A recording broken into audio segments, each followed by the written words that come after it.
It's Friday Night Lights on Red Rock 92 and StreamUtah.Live. Last week, the San Juan Broncos set a new school record with their 31st win in a row. It was a convincing 53-13 victory over the Emory Spartans and a rematch of last year's 2A state semifinal. The Broncos have been destroying their opponents this season, and they look to continue that trend tonight. They're back on the road to face a team they've dominated since 1975. Live from Monroe, it's the San Juan Broncos versus the South Sevier Rams. Welcome to Friday Night Lights on Red Rock 92 and StreamUtah.Live.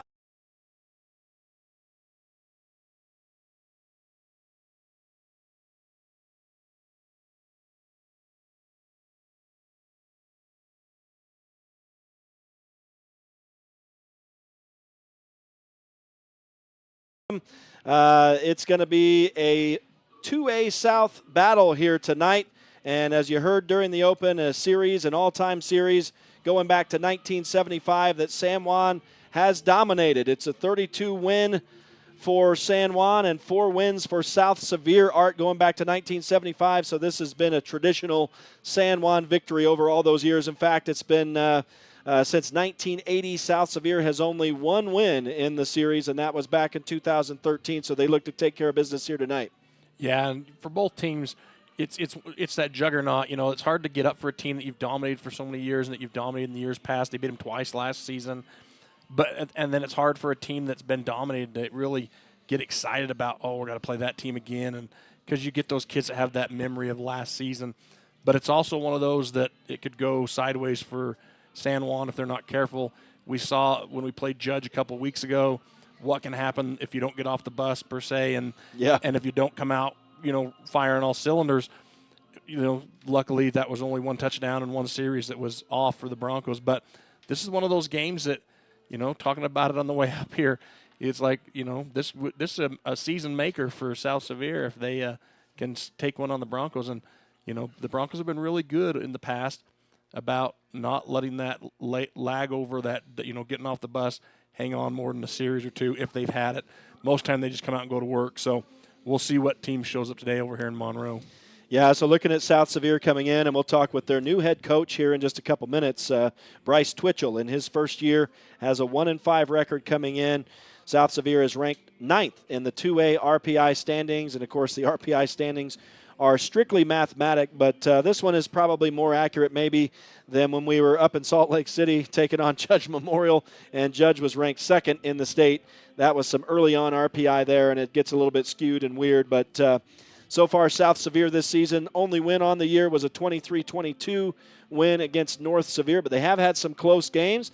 Coach Twitchell talked about that during his interview and some other things, and it's going to take me just a sec, folks, as we've got strange internet here. We have no service, and so I'm actually having to run things back in the studio via the phone, so a little bit awkward, but we'll try to get it. But we did get a chance to talk with Coach Twitchell here just a few minutes ago. Here's what he has to say as his team indeed looks for the upset of the century here tonight at South Sevier High School. Well, Coach, thanks for chatting with us. Tell me, I guess, maybe your thoughts on your first year so far as head coach. We've got a young team, inexperienced, not a lot of kids coming back that played varsity last year, but I've been really proud for the most part about how we've fought, we've battled in some games, we've been in some games that people didn't expect us to be in. So I'm really proud of our kids and how hard they've worked. And I'm just excited to go the second half of the season now. Has this so far been a good experience for you? Yeah, I've really enjoyed it. I love coaching football. I've coached this is my 9th year now here. First year as head coach, but it's been good. Yep. I love how the Des News says you're coming back to your alma mater, but like you said, you've been doing this quite a long time. Yeah, I've been around for a while. I've had 2 head coaches that I've coached under, and so yeah, it's been good though. Well, you told me a little bit about the team. I guess just talk about this team so far this season.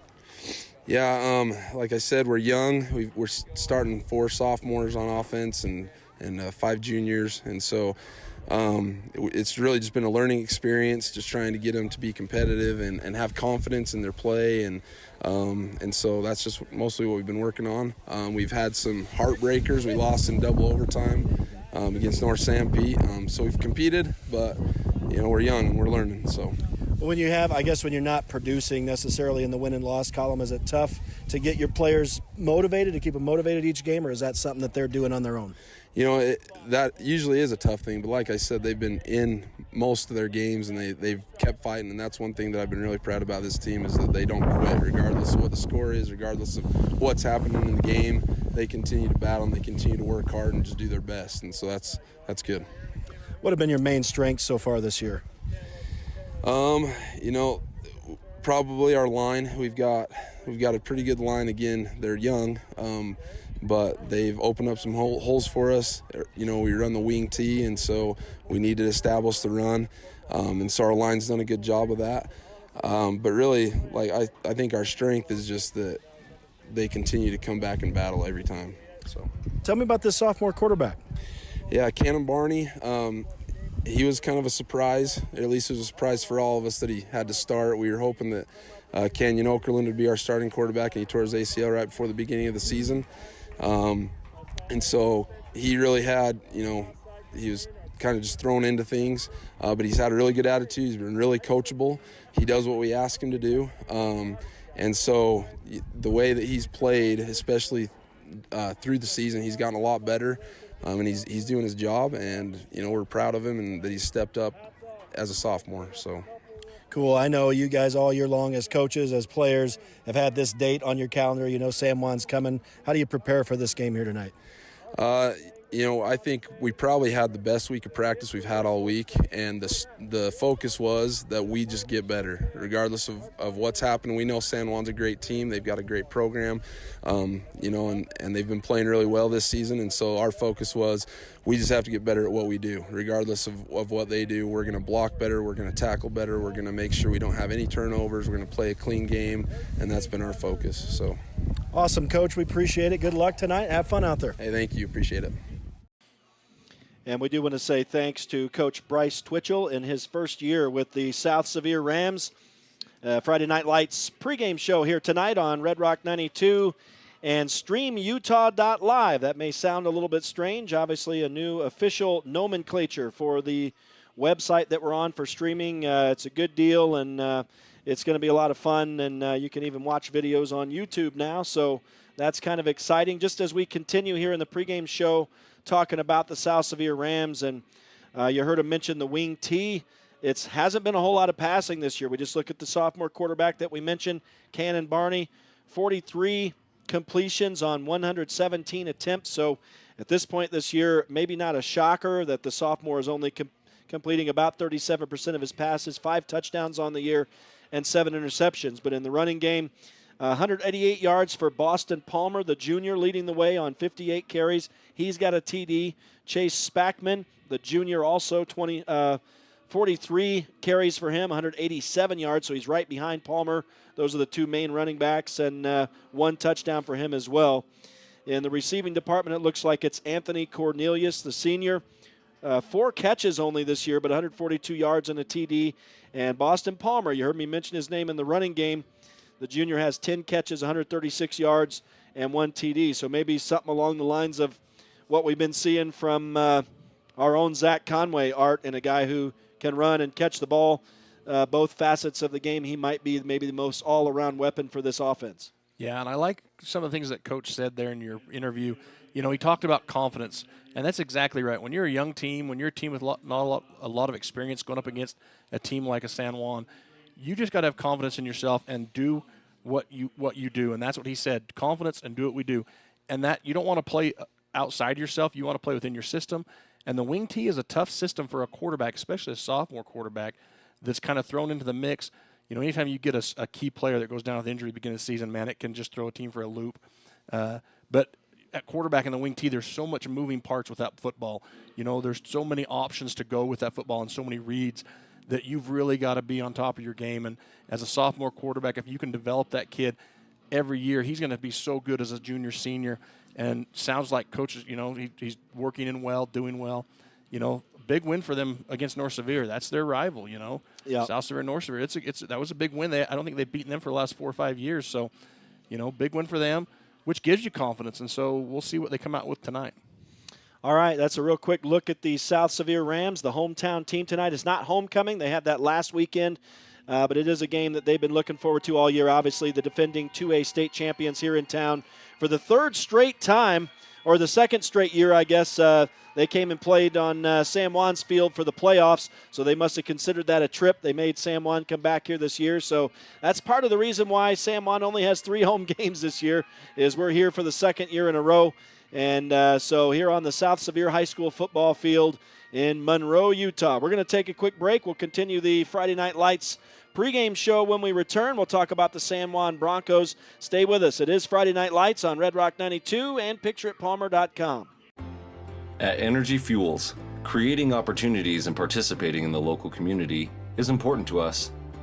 Thanks to our dedicated employees, we're safely producing critical materials that support cleaner energy sources and a better planet for future generations. Knowing that the youth of today will make great contributions tomorrow, we're proud to sponsor San Juan High School athletics.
In 1957, Lyle and Clea Johnson founded Lyle Northern Electric. What began as a small business in their family home has grown into the prominent local company it is today, a third-generation owned and operated company. Lyle Northern Electric is honored to have served the people of San Juan County for the past 65 years and is a proud supporter of high school sports.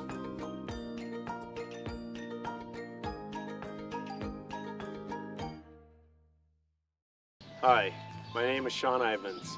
I'm a rancher, husband, and father. Family bonding and spending time together is really important to me. Research shows that teens who regularly eat as a family 5 to 7 times per week are 33% less likely to use alcohol and 50% less likely to commit suicide. Bonding is essential in preventing underage drinking and substance misuse. Children are less likely to drink when their parents are involved in their lives and when children and parents feel close to each other.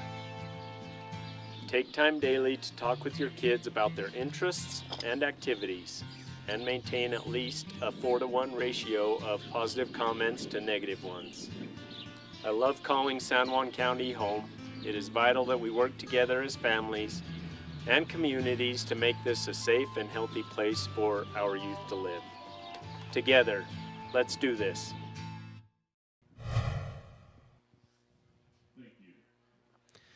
Back live to South Sevier High School in Monroe, the site of our Friday Night Lights matchup tonight on Red Rock 92 and StreamUtah.Live. We welcome you into what is going to now be the tail end of the pregame show. We've been having some weird internet issues, so running on a little bit of a delay here tonight. We do welcome you in. Rhett Sifford alongside Art Adair. Caleb Carr handling the video duties as he typically does on StreamUtah.Live tonight. And we're going to switch gears now and talk about the visiting San Juan Broncos, the defending 2A state champions.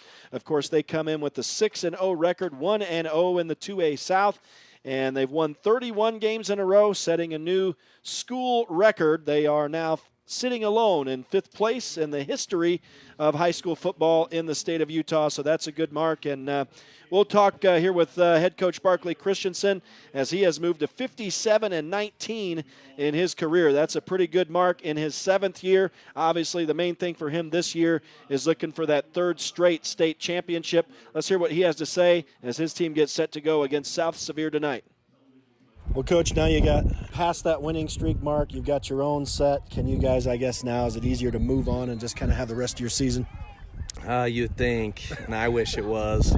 But no, I mean, I try to keep it the same. We try to keep it the same. We want to make this, a process. And the big thing this week, obviously, we're big favorites, which, again, I told you kind of in the booth, these games can be scary because, one, if you take plays off, there's the injury factor. Mm-hmm. But two, you're still the ultimate goal is a state championship, and you can't afford to take teams light and make games easy with South Sevier, Moab, or whoever we're playing, just because the process is we have to get better every week in order to win another state championship, because those teams like Layton Christian, South Summit, they don't get really weeks off in that region. So we've got to execute our stuff and just do what we do to the best of our ability.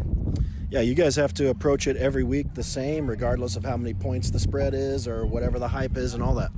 Yep, and that's what I try to stress home to them. Like again, if we're standing around, that's, again, injuries happen. But two, what's the ultimate goal? And they'll all say at the same time, a state championship. Well, this is a good Friday night, a great opportunity to help us get better for that. So we've got to take it and play it as far as we can, and hopefully we dominate tonight. Yeah, I don't think it changes the fact that everyone is really preparing for you guys, if anybody, all season. No, we just got to get better at what we do. Well, tell me, I guess, are you changing anything up offensive-wise, defensive-wise? Is it just pretty much the bread and butter for you guys? Well, we're seeing wing T again, which that was kind of the story of our region last year, was wing T, wing T, wing T, wing T, and this new realignment, most of the 2A teams are spread. So we'll change up a little bit with wing T. Like our younger guys, it's the first time they've ever seen it, and they're watching the backfield instead of their poles, and it's good learning moments for them. I like playing these teams. So defensively, you'll see a little bit different just because their offense is different, but not a ton. And then offensively, we just game plan for what their defense does. We'll carry the same plays. We'll just block it a different way. Are there any serious weapons for these guys you need to shut down? They're pretty balanced across the board. Sophomore quarterback, he does a good job. I mean, if he's going to throw it up, he runs the offense pretty well. He's going to throw it up, and they'll make plays if you fall asleep on them. So, I mean, like I said, they're balanced. They can all catch the ball okay. They run good routes. They know this offense. So there's nobody really we're just saying, hey, we gotta shut down. But so that almost kind of makes it harder because all 11 of them can hurt you at any second. All right, Coach, we appreciate it. Good luck and have fun out there again tonight. All right, thank you.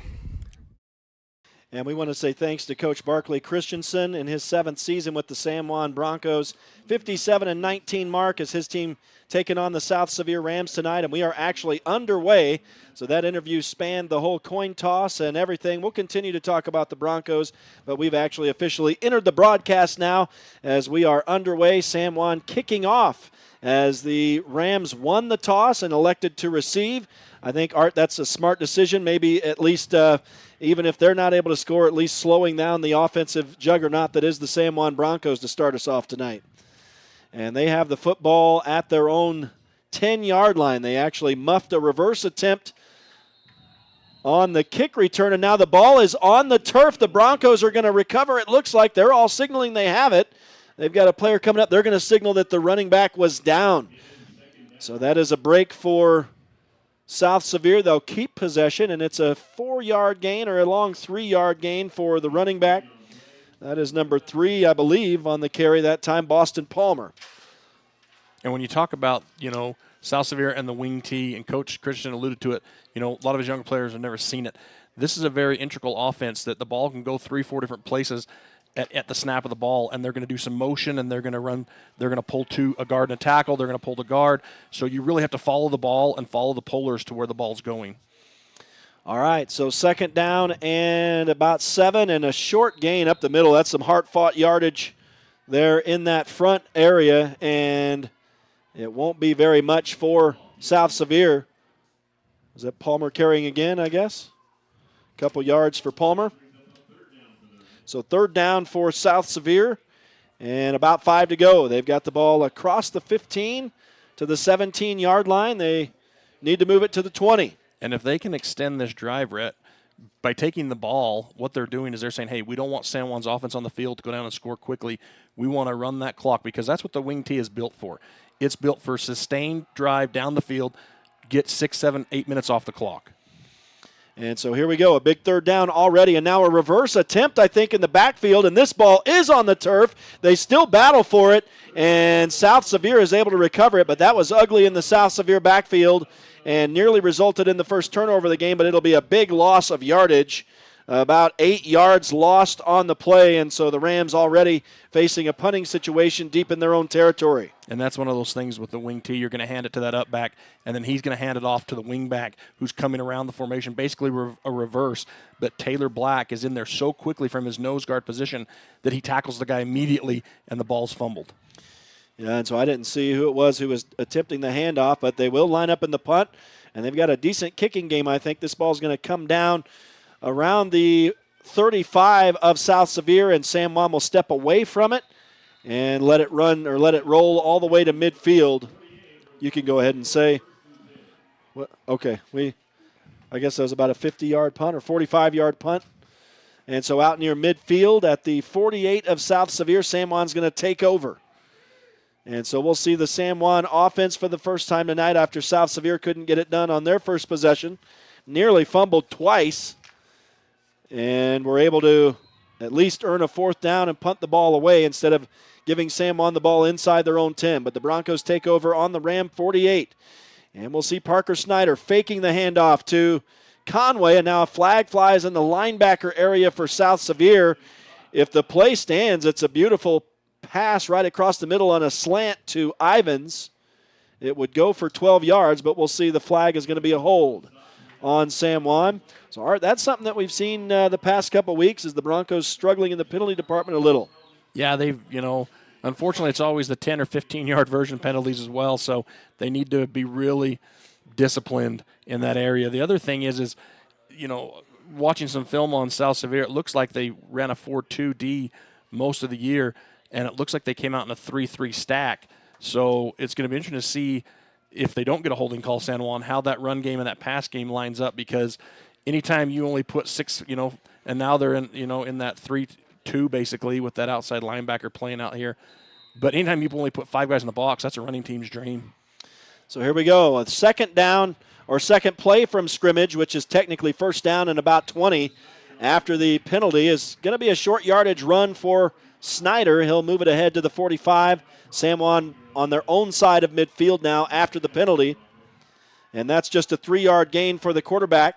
So second down and long, and they'll go to the ground again, this time Conway on the carry. And again, about 4 yards shy of midfield, so the Broncos haven't made it back to their original line of scrimmage. This is really similar to the start at Layton Christian when they had that holding penalty early, and we'll see if they can get it on third down here. As Snyder will look to pass, has a man wide open. It's Brigham Nielsen on the far side of the field. He's still on his feet going down the sideline, and he's going to get it down around the 25 of South Sevier. So that's a 26-yard pass play and a first down. Yeah, and South Sevier only rushed 3 guys. They're 3-down linemen. They dropped everybody back into coverage. But San Juan runs that comeback on the outside so well that no one was even there with Brigham. And here is Conway getting his second handoff of the night. And he'll break a tackle and now gets to the sticks. Down around the 15. It looks like he steps inside the 15 to the 14. That'll move the chains. So that is a 12-yard pickup for Conway, his longest run of the night so far. And he has 16 yards on a couple carries. The Broncos, no surprise, continuing to go hurry up here. Conway pump fakes to the near side, finds a man wide open. It's Ivins again. He didn't realize he was already in the end zone. It's caught for a touchdown. And so the Broncos strike from 15 yards out, and the first touchdown of the night is a pass from Parker Snyder to Jake Ivins. So a 26-yarder and a 15-yarder for Parker Snyder. The 15-yarder is the touchdown. So he's up to 51. It's going to be Trip Palmer on for the PAT. And it is up and right through. So that makes it 7-0. Clock is stopped with 8:17 to go in the opening quarter. So we're not quite 4 minutes into this one. And the Broncos with the touchdown lead. And a good drive by San Juan. They've started out, obviously with the penalty. And then their line is having a tough time reading that second-level block. They're getting linemen downfield into that second level, the linebackers, but I noticed a couple of linemen were not hitting their blocks, and so that was giving those linebackers free room to come up and make a tackle and stop the Broncos. But what it does do is, man, you get Zach on a first down here, hard run by Zach, and if those linemen can start recognizing that defense and picking up the 3-3 stack, the 3-2, and learning what backers are dropping, what backers are staying, and pick those blocks up and not run by people, Zach's going to have a heck of a night, so is Parker. The other thing I really like is how Parker, on that touchdown there, he wanted to run. There was room for him to run. Kept his eyes downfield. We've talked about this all year with him and even last season. He's really good about keeping his eyes downfield. A lot of quarterbacks in high school, once they think they're going to run, they just run. They don't continue to look down to see if there's a receiver working their way open. He does that. Jake's open in the end zone. And like you said, Jake didn't know he was in the end zone, and he catches it. Yeah, he turned to run, and he was already there. So touchdown for San Juan. Here's a return for South Sevier, and it's going to be Boston Palmer, the running back, and a decent return will get him out to the 25 or thereabouts. And so South Sevier will start from outside their own 20 on their second possession. Again, nearly turned the ball over a couple times on their first drive, but were able to recover a fumble deep in their backfield and punt the ball away, which at least made San Juan work for it, but the Broncos easily moved it downfield to score the opening touchdown of the night. So we'll see the sophomore quarterback again, Cannon Barney, on his second try, and he will throw it high out of the reach of a couple of intended receivers out here. One guy out here, number 32. And unfortunately, I don't have him listed here. Actually, I think I've got some incorrect names here. I've got some guys from last week still listed, it looks like, so that's unfortunate. But second down and 10 after the incompletion from Cannon Barty. He starts 0 of 1 tonight. Good-looking pass routes, though, for the South Sevier Rams. They had guys open. They had guys in lanes, just unable to complete the pass. But look for them to keep going to that. So here they come to the line of scrimmage again on second down and 10. They'll go to the ground this time in this wing tee. And it's just hard-fought short yardage up front. And looks like it was actually number 32 carrying that time. And I didn't have him listed as a running back. So this will be a kid we'll have to watch. They're bringing that number 3 in motion, and he's basically a lead blocker, but look for him to do maybe, take the ball and go fast. That's one thing that they like to do is just that quick. If he comes like he's coming in motion, run that a couple times, bring him up as a lead blocker, and then hand him the ball around the right side. We'll see if that's in their playbook here for the Rams or not. And that's Mason Inno, listed as a senior. And it is a third down now and 8 as it's an interception over the middle. Barney stepped back to throw and threw it right over the middle. Brigham Nielsen is shoved, but he tucks the ball, I believe, inside the pylon. It's a touchdown if it stands. There is a flag back at the 21, which is likely going to be an illegal block and will likely bring the Broncos back out to the 31 or thereabouts. And unfortunately, on the video, we've got looks like something right in the way of that shot, right where that block happened. There, I think we can see now, but it is a block in the back at the 20 or around the 21, so that's going to come back to the 30. So the touchdown called back, the return not as amazing as it was, but the interception for Brigham Nielsen is his 5th of the season. And it puts San Juan in business again, starting at the South Sevier 30 with a 7-0 lead already. And we're just a minute after the Broncos' first touchdown of the night. And if you're Brigham, you want that touchdown off that pick 6, but ultimately you want the interception. Let your offense go out there and go to work. And Parker Snyder does have him at the line of scrimmage, trips to the right. 2 men to the left, an empty set, and they'll throw over there to normally the running back, Conway. He's going to stiff arm a man. Is he still on his feet? They'll say he stepped on the line out of bounds, but it is a pickup of 15 yards on the pass play. Yeah, good little play design there. You overload the right side with your trips, and then Conway's sure-handed, not just in the running back, but, man, when he gets out the receiver, he does not drop very many balls. Yeah, he is the second leading receiver. Now he's going to do it on the ground as he gets the handoff off right guard, rumbles down to the 5-yard line. That is going to be a 1st and goal, a pickup of 10. So he's already up to 26 yards rushing on 3 carries. Add the 15-yard catch. And Parker Snyder, 3 of 3 on the night to start. Now he throws complete in the end zone. Touchdown for Tyler Pearson. And it only took, 23 seconds.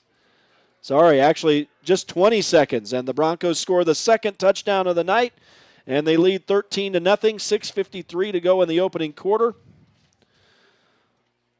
And it is Tyler Pearson's first touchdown catch of the season for the senior, so there you go. And now the PAT is up and good once again for Trip Palmer. So the Broncos apparently have a new PAT guy. Pretty good so far. I guess so. And that makes it 14-0. And again, just over 5 minutes into this game, it's a 2-touchdown lead for the San Juan Broncos. We'll take a quick break. We'll be back out to South Sevier High School to continue this 2A South showdown. You're listening to Friday Night Lights on Red Rock 92 and StreamUtah.Live.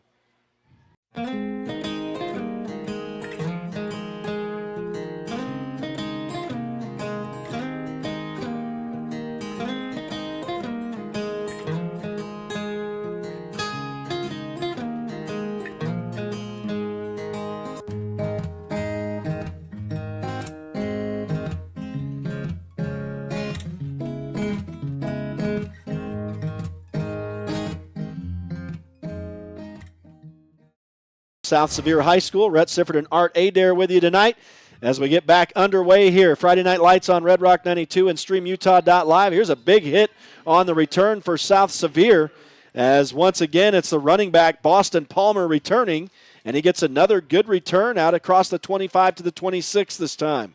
Yeah, he definitely lowered his shoulder there and took the fight to the Broncos. Good-looking kid.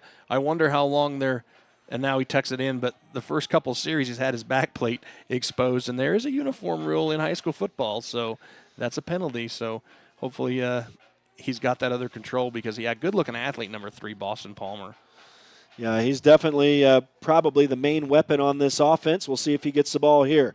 No, the quarterback's going to keep it. His pass over the middle is deflected and incomplete. So 0 for 3 to start the night for the sophomore Cannon Barney, who obviously has his hands full with the Bronco defense. Yeah, and the Bronco defense is just so tight. They move good.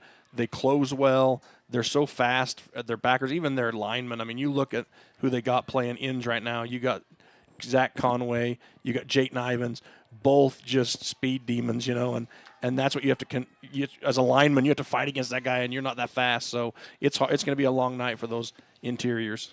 Man in motion for South Sevier, and the Broncos penetrate the South Sevier line and blow this thing up in the backfield as Boston Palmer took the handoff, but he will lose almost 5 on the run. It looks like a loss of 4. Again, Jayton Knight, he's just so quick from that defensive end position, and that's what you love out of the San Juan Bronco defense.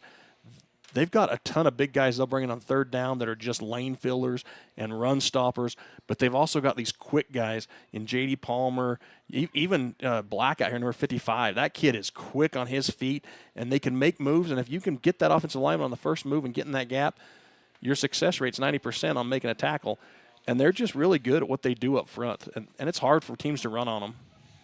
Clock is running down, under 6 minutes to go in the opening quarter. 14-0 lead for San Juan. Third down and long for South Sevier. They'll go to the ground again, and nothing up the middle. Back to the line of scrimmage for the running back. Taylor Black in there, just from that nose guard position. He's got his head right over that ball. He's jumping that snap. When it gets snapped, he's the first one to see it, and he is just so quick. For a big guy, he is dang quick and nimble. And so that was the third down try. That brings up fourth down back at their own 20 or 21. The snap for the punt bounced, but a great job by the punter to field this. And now San Juan is fortunate not to turn this over, as that was nearly bobbled, but I think the hit helped Branton Bethea hold on to that as he was hit as he was trying to catch that football at midfield, and the Broncos hang on to it there. That's where they'll start. Yeah, and that's just where you say, the ball bounces their way. Just a break for San Juan because that, that should have come out. That's a big-time hit for the Rams. Timed that perfectly. Yeah, it was right on the money there. And you're right, Rhett. That hit probably saved the fumble. It kind of attached it to Branton's chest Now Parker Snyder will take the snap in the shotgun. They set up a little throw out to the outside here to Trace Bennett. He's going to rumble across the line to gain. Now knocking more guys down. He gets all the way across the South Sevier 30 to the 26, it looks like, and that's a big gain of 24. Yeah, here's the hard thing for South Sevier is, you run that 3-2 front, you run 5 guys in the box, you want to bring 6, 7 guys in, but then they pass on you. So you can't do that because you want to defend the big play, but they're getting 10 yards a chunk on their running game. As a defensive coordinator, you're trying to figure out, okay, how do I stop the run without giving up the big pass? How do I stop the big pass without giving up the big run? And when you're playing an offense like San Juan that has dynamic players at every facet of the game, trust me, I've been in those positions as a defensive coordinator. You're just trying anything you can in your bag of tricks to how are we going to stop these guys? Because if we stop the run, they get the pass. If we stop the pass, they get the run. And it is difficult as a defensive coordinator when you're playing a team like this. Well, that's exactly what they're doing. They called a timeout, did South Sevier, to talk it over with 5:02 left in the opening quarter. San Juan threatening to score their 3rd touchdown of this opening quarter. And obviously still 5 minutes to go in this opening frame. Friday Night Lights tonight on Red Rock 92 and StreamUtah.Live is brought to you in part by Anderson Oliver Title Insurance Agency, Utah State University Blanding, San Juan Health, Car Shop Auto Body, Colleen Kays, author of The 7 Dynamos of Organizational Power, and Red Mechanical tonight. Big thanks to all the sponsors making the broadcast possible. Out of the South Sevier timeout, Broncos with the football and a new set of downs. Here's Zach Conway stopping, skipping, getting to the outside now as he broke a couple tackles. He'll rumble all the way down inside the 5 to the 3. It's going to be a 1st and goal for San Juan. They're slow to move the chain. Actually, they won't have to move the chains. That ball originated from around the 30. Let's see. Apparently from the, they had to get to the 17, so 27 down. Well, I'll have to figure it out in a second. As Parker Snyder will hand off to Conway again. He's going to get a couple yards this time down to the 1 for 2nd and goal. Thank you. 23-yard run for Zach Conway previous. Now 2 here. So he's up to 51 yards, and the Broncos have a 2nd and goal. He'll get it again, and this time he hops across the goal line for the Broncos' 3rd touchdown in the first quarter. And we still got 4:32 to play in this frame. It's 20-0 for San Juan. And for Zach Conway, his 16th rushing touchdown this season. I don't know if you saw, but Taylor Black just pancaked his guy in the back of the end zone. He drove him 5-6 yards and then just laid him flat. And, he is, they call him Yummy. He likes to eat and, eat the pancakes. I saw a picture of him on Facebook, with there you go. An ad, had him in his uniform putting syrup on pancakes. And he's a good pancake maker. There you go. All right, well, that helped the Broncos to their 3rd touchdown of this quarter. 21-0 for San Juan. 4:32 to go as the PAT, by the way, was good for Trip Palmer, so he's perfect so far tonight, 3 of 3. And the Broncos lead it by a very football-looking 21-0. That's something we've been lacking a little bit this year. They haven't had to pull out the 2-point try yet. And the Broncos set to kick it away again here in this first quarter. Yeah, and the linemen for San Juan have really figured out how they're going to run against that 3-3 stack. South Summit sending a blitzer on occasion, dropping their other linebackers back. So as an offensive lineman, you got to know, do I stay in block or do I go downfield and block? Where's my assignment at in this run game? And they've figured it out. They've really got a good handle on it now. And even Jake Ivins with a huge block over here on the end for Conway on the run. Yeah, everybody getting it done right now against South Sevier, and it shows on the scoreboard as the Broncos up 3 TDs. Here is South Sevier. Wow, there's a big old hit right in the middle of the field as that stops number 33, Mason Healy, short on the return. He does get across the 20, but just barely. Actually, the nose of the ball is right on the 20. He took a stick from number 18 for San Juan. Tyrion Lee is the man who laid the wood right there. And it'll be 1st and 10 for South Sevier right at their own 20. It's like it was a touchback. Friday Night Lights on Red Rock 92 and StreamUtah.Live is brought to you in part tonight by San Juan Building Supply, Flights Gymnastics, Northern Electric, and Red Mesa home health. Here is the South Sevier offense back on the field, trying to get some stuff happening here, and unable to here as the wing T right now just not opening the holes on this San Juan front group, and it's no gain for the junior running back, Boston Palmer. Yeah, the most effective way, anybody that's ever coached defense against a wing T style offense, the best thing you can do to stop the wing T is stop the momentum. You want to be a yard in that backfield by the time they hand the ball off, and that's what San Juan's defensive front is doing. They're beating the offensive lineman on the snap. They're a yard deep, and so they're right there with no obstruction when that handoff happens, and they're able to make tackles. And that time, number 7 for San Juan, Jayton Knight, is right there as the handoff's being made. So again, second down and long as South Sevier right now going backwards on offense. It's going to be Palmer again, and he lost his footing as he tried to get the corner here. He'll pick up a half yard, but that's about it. I'll give him the benefit of the doubt and give him back that one he lost. So on 5 carries, he has 1 yard tonight net, and that kind of shows you the way things have gone. The sophomore quarterback for South Sevier, 0 of 3 to start tonight with an interception.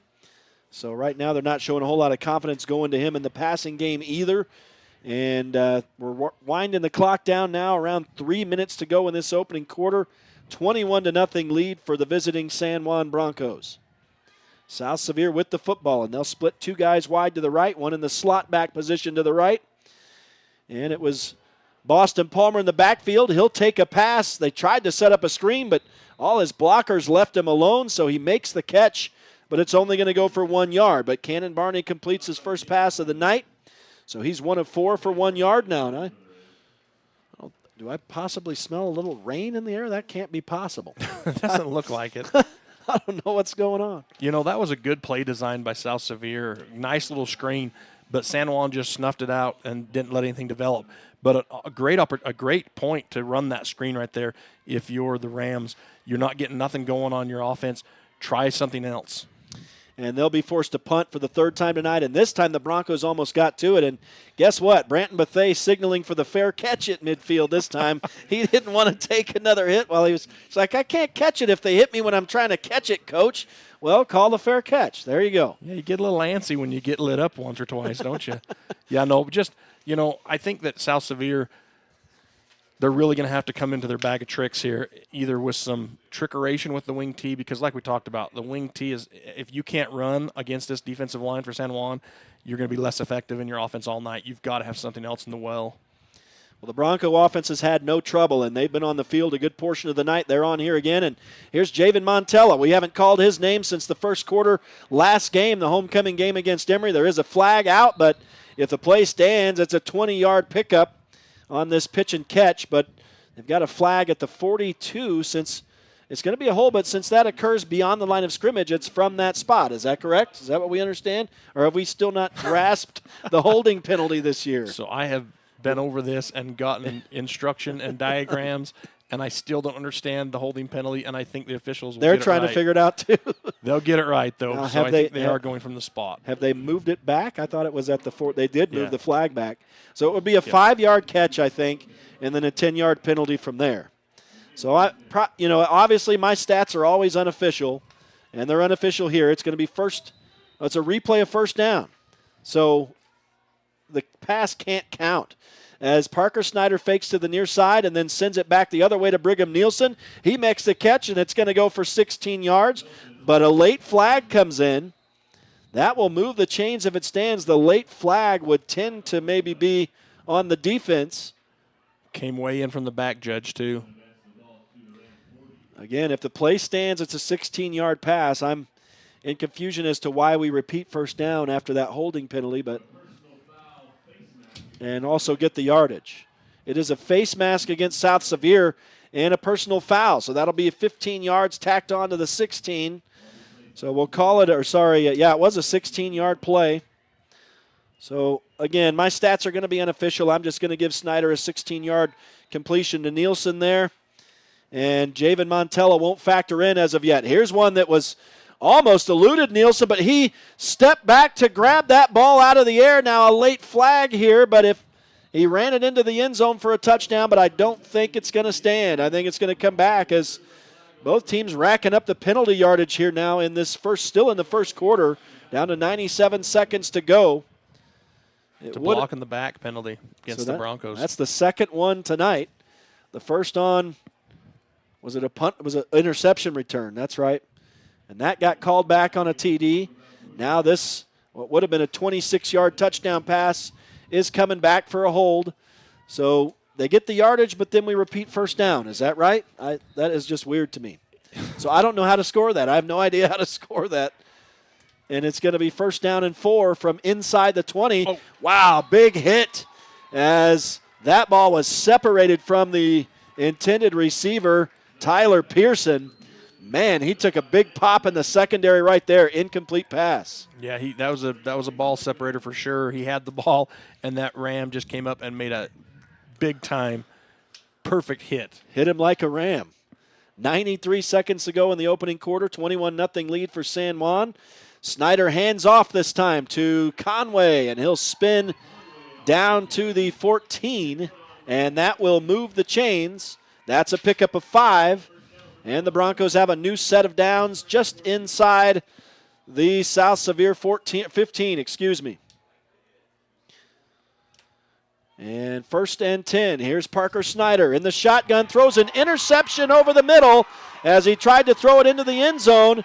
And it was 3 South Sevier defenders there near the goal line, and one of them made that catch. And that will go the other direction. And that is just the 3rd interception this season thrown by the senior quarterback, Parker Snyder, and I know he wants that one back. Yeah, he was looking for Jake Ivins, and Jake ran a post route, and there was just 3 Rams right there, and Parker just did not see number 32 as he dropped back into that coverage area. Just right to him, and you ask yourself, well, how can he not see that guy? Man, when you're out on that field and you get dialed in on a receiver and you know the route he's running and you see him come open, that's all you literally see, and that's why you see this at every level. These type of interceptions is you just become field blind to the guy that's coming into that zone, and unfortunately for Parker, it's a pick. So before that, he was 4 of 4, and then back-to-back incompletions, including the interception right here, in South Sevier takes one away. So 2 turnovers, 1 for either team tonight. And now I think, is this the quarterback they get to in the backfield? Yes, he tried to step up. That may have been a broken play. He'll lose a yard, so technically it's a sack. And a loss of 1 on this play makes it 2nd down and 11. They've got the ball at their own 23. I don't know about you, but anytime you see Zach Conway and J.D. Palmer bearing down on you, I'm getting down on the turf because those are 2 guys I don't want lighting me up. Yeah, he almost took a knee there, didn't he? Down to 35 seconds to go in this opening quarter. South Sevier gets their first defensive stop of the game, an interception. Which is huge for them. Yeah, absolutely. Stopping the juggernaut for sure. The Broncos will keep coming, I'm sure. South Sevier's got to find a way to move the chains and get the ball downfield. This will be the final play. It looks like if they fumbled.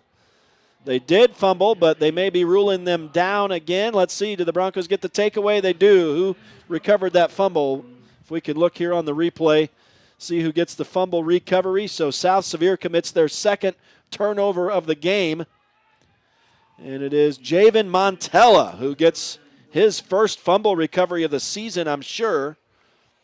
Yes, indeed. So the Broncos now have 11 of those on the season. That's the first for Montella. And now because of the turnover, it was going to be the final play of this opening quarter, but the Broncos can snap the ball here with 11 seconds to go, and it's this little shuttle pass to Jake Ivins coming from the far slot back around on a sweep, and he comes up a little gimpy. So it will be a short pass. It looks like it goes for 3 yards maybe. They'll spot it at the 24-yard line. Great tackle by Mason Healy for the Rams to recognize that, because there was a lot of grass in front of Ivins if he can turn the corner. No, it was just a 2-yard completion, so that's the way the first quarter will end, and it's a 21-0 lead for the San Juan Broncos through the first 12 minutes. We'll take a break. We'll come back out for the start of the second quarter. Live from South Sevier High School, it's Friday Night Lights on Red Rock 92 and StreamUtah.Live. Blue Mountain Hospital is offering in-hospital and at-home dialysis, advanced sleep study clinics, pain management, hip and joint replacements, and cutting-edge radiology, including 3D mammograms. We're thrilled to welcome Cade Lyman, Dane Lyman, and Brian Kirk, joining our unparalleled team of healthcare professionals. Blue Mountain Hospital has been setting the standard for rural hospitals since 2009. Back live to South Sevier High School in Monroe, Utah, as we get set to start the second quarter here tonight. It's a 21-0 lead for San Juan. Both teams trading turnovers in the past 3 plays here, and now Parker Snyder will throw toward the goal line, and that ball eludes his intended receiver across the middle of the field. Having a tough time seeing who that is. That's Jake Ivins, and so 3 incompletions in the last 4 tries for Snyder, and that makes it 3rd down and about 8 for the Broncos. And Jake was wide open. He had found the space in the defense, and there was no one next to him, but just a little too high. So from the 24, 3rd down and 8, and Zach Conway will follow his blockers, still on his feet down inside the 10, and that's going to be a 1st and goal, a 14-yard run for Zach Conway. And Zach, I love how he gets behind his big lineman, and he just puts his hand in the middle of the numbers and just pushes, and he knows that if he just follows those guys, he's going to get those extra yards that he wants, and then he's smart enough to, when he sees the gap, to get out around and go. So here is San Juan on 1st and goal. Throw over the middle is complete for a touchdown. And is that Trace Bennett? Yep. Trace Bennett on a catch for a touchdown. Man, I don't even have him on the depth chart as a receiver. And so I'm going to guess, let's just take a look real quick. That is his first touchdown catch of the season. So Coach Christensen getting everybody in the mix now, and that does make it 27-0 for San Juan. Not quite a half a minute into this second quarter, so the turnover hurts South Sevier, as you would expect, with the Broncos getting the ball deep in Ram territory. Now the kick for Trip Palmer is up and good, so he is a perfect 4 of 4 today. And the Broncos increase their lead to 28-0, 11:34 remaining in the first half. Good deal for San Juan because Tripp's only a sophomore, I believe, and he's 4 for 4. Seems like he's got a toe for the field goal post. You say a nose for the goal line, so he must have a toe for the field goal post. But good. They found a kicker that's a sophomore. Hey, anytime you can develop a sophomore kicker in 1A, 2A, 3A football, that could win you some close games. And, yeah, I've got Trace Bennett as a running back, so that's he is on the depth chart, obviously. And that's an 8-yard touchdown catch. Again, his first of the season, so congrats to Trace Bennett. First receiving. That's right. He does a lot of things and helps him out on defense, of course, but his first receiving touchdown of the year. He does have 1 rushing touchdown this season. So his 2nd touchdown in total, and now South Sevier a chance to return the Broncos kick. Boston Palmer will get out across his own 20 to the 25. And that's where the Rams will begin. He's met by J.D. Palmer. There you go. I'm not sure if there's any relation there. I mean, there's no love lost. You never know. So in Utah, especially southern Utah, you never know about relations with pioneers and, men that had more than one wife. So there you go. It could be relations there. Could be a 9th cousin. Well, they may be hanging out after the game. I'm not sure, going to dinner together. But 1st and 10 for South Sevier, starting at their own 25, just desperately at this point looking to get something started against the defending champs. Down 28-0, 11:30 to go in the half as Palmer will take the handoff once again, and once again, nothing doing. He'll lose a yard, and Jake Ivins on the stop for San Juan. So 0 yards rushing now for Boston Palmer on 6 carries. Obviously, it's been hard work for him up front. And the line right now, the San Juan line, just winning every battle out there, Art, on this field. Yeah, and you feel bad because Palmer's a good-looking running back, just a good-looking athlete. And, he just can't get anything going against the San Juan defense. So here's the quarterback, Cannon Barney, dropping back, looking to throw. He's hit a bunch of traffic back there, and the ball falls to the turf incomplete. And once again, very quickly, South Sevier faces another 3rd down and long. And San Juan will take out Taylor Black as he's, probably doesn't need a rest. That kid's an athlete, but he'll get a rest here, and Justice Black will come in. But they, even with Justice, he's quick too. They don't lose any speed with Justice in there. They're just so agile on that defensive line. they don't. I think Justice is probably the heaviest one there, and I don't know what he weighs. Don't have a roster with that, but you usually see these defensive lines with 230, 240. This line, I guarantee you, the heaviest guy is probably 220. Well, they're getting it done, that's for sure. And now on third down, a huge third down, of course, for South Sevier. Thrown into traffic, knocked away, incomplete. That could have been a pick right there, and if it had been, it would have been all pay dirt for San Juan. Parker Snyder and Branton Bethay and Trace Bennett all in the vicinity. And all were drooling, I think, going for that football. Yeah, they brought Jake on that blitz, and he just hit the quarterback in his midsection, which threw his timing off, couldn't step into the throw. Just a well-timed blitz by Coach Bowering's defense. Yeah, right now just no time in that backfield for South Sevier, whether it's a run or a pass. The Broncos just pouring through like water. And so once again, South Sevier from inside their own 20 will be forced to punt the football. And this is how every one of their, other than turnovers, this is how all their drives have ended. This time Branton Bethay on a back pedal has a chance to return. Slips a tackle. He'll get to the South Sevier side of midfield, down around the 45. So the Broncos in business as they start. And I believe this is their 5th possession of the night. 6th, because they did turn the ball over. So this will be their 6th, and begins with 10:35 to go in the opening quarter. If they score a touchdown and add the extra point, they'll already be in position for a second half running clock. They lead 28-0 as they take back over here at the South Sevier 45. Parker Snyder in the shotgun, and flags fly. False start against, this may be offside against South Sevier. He gave the false start. So it is illegal procedure, I guess. I thought he pointed to the left, so I guess. Anytime they roll their arms, that's going to be offense. Yeah. So. Well, I saw that, but then oddly, I thought he pointed to the left, but maybe it was just a twitch. I don't know. First down and 15. Now the ball back right at midfield, and the Broncos are okay with that. They like a lot of field to work with, and they do really well after plays when they get a penalty. This time they'll get 5 of those yards back, as it's a pitch and catch to Jake Ivins from Parker Snyder. And he's up to 87 yards passing with that completion. Jake Ivins 20 yards receiving. And here's Snyder in the shotgun again, handing to Conway. He's got a lot of room. Cuts to the outside with a stiff arm and a nice open field tackle over there on the far side by Anthony Cornelius. Will keep Conway from getting more, but he is going to pick up about 10 yards. Actually, it's not 10 yards, excuse me. Yeah, South Sevier's defense doesn't look that bad. I know they're down on the score clock, 28-0, but anytime you let an offense start and you're into the field, it's going to be hard to play defense, and as defensive coordinator, you just struggle with it. It was a 5-yard gain for Conway. This time Snyder will fake to Conway, throws a little wide receiver screen over here. Brigham Nielsen catches the ball, had a lot of blocking. He'll take it down inside the 30 to the 28-yard line.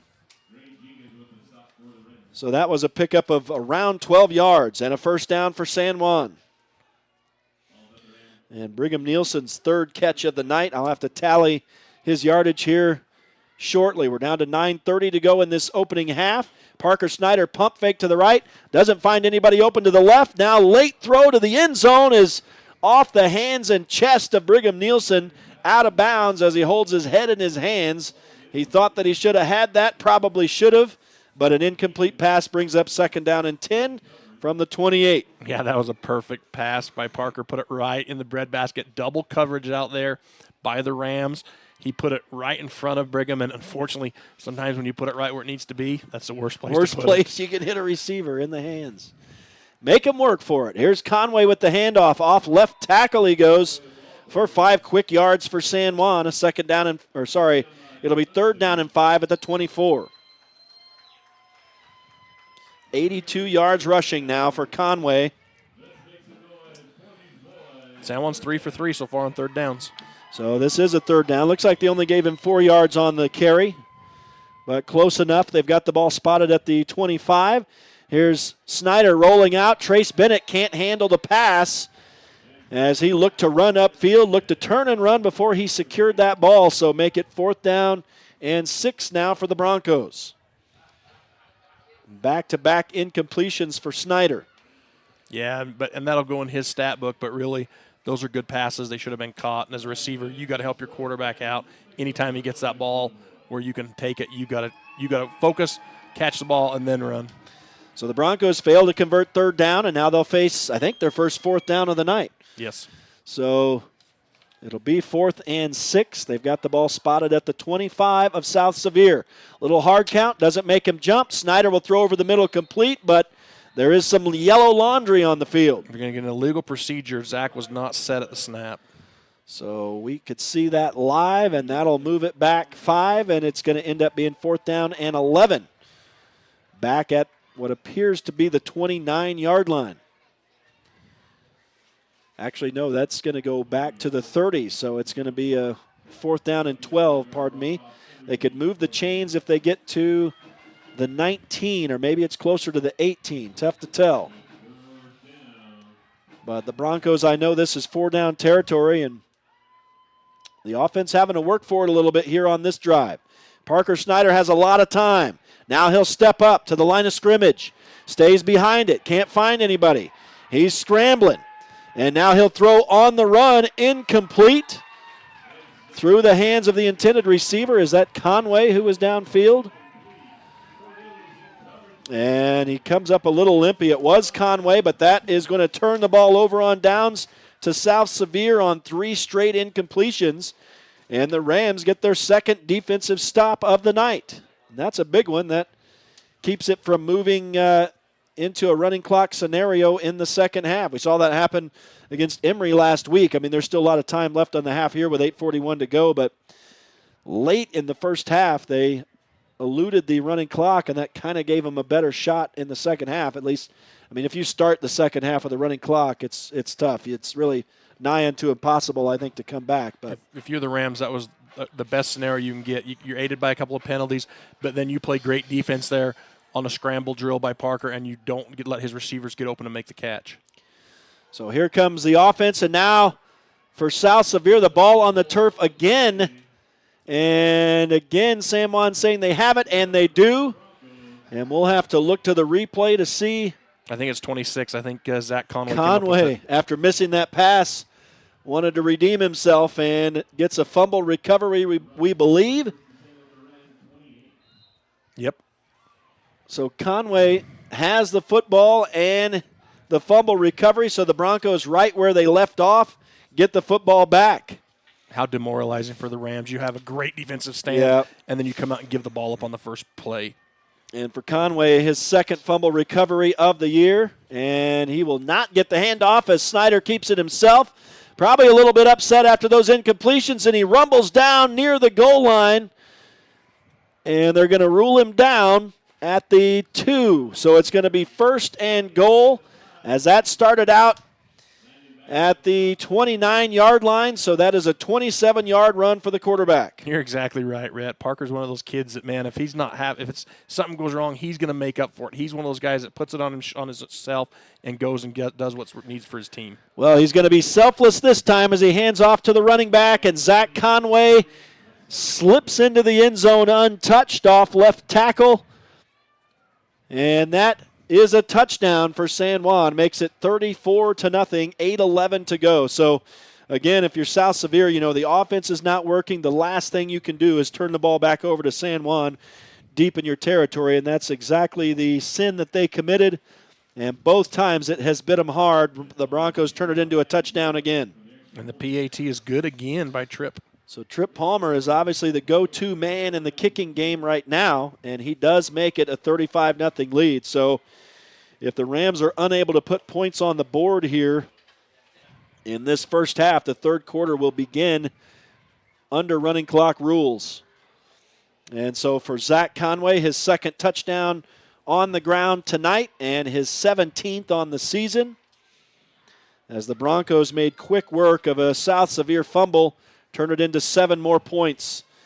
And Friday Night Lights tonight on Red Rock 92 and StreamUtah.Live is brought to you in part by Emory Telcom, Napa Motor Parts, Creative Floors, San Juan School District CTE programs, Blue Mountain Foods, Energy Fuels, Palmer Sprinkling, Precision Rehab, Lee Contracting, Desert Rivers Credit Union, Holiday Construction, Quality Auto, San Juan Pharmacy, and Canyonlands Tire. If you're South Sevier's coaching staff right here, you're down, 35-0.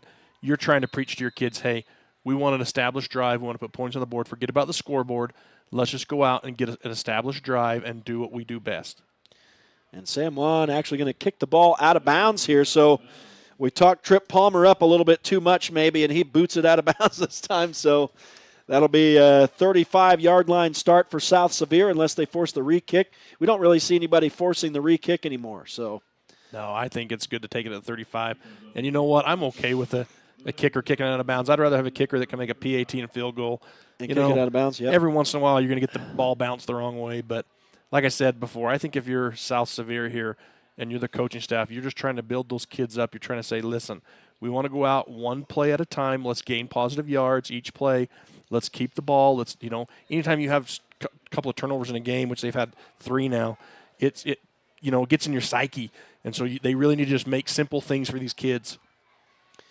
So 1st and 10 for South Sevier from their own 35, and it's a complete pass on the near sideline. That's just an out route right here that's going to go for a quick 5 yards, and that's what you got to do. Exactly. I mean, you give the quarterback confidence, you give your receiving core confidence, you give your linemen and your pass protection confidence. And right now, at this point in the game, you can't make up 35 points here. You can make up 5 yards, 6 yards, go down and put 6 in the end zone, or even if you got a field goal kicker, put 3 on the board. And that's your goal right here if you're South Sevier. Hold the ball, maintain possession, and just drive down the field.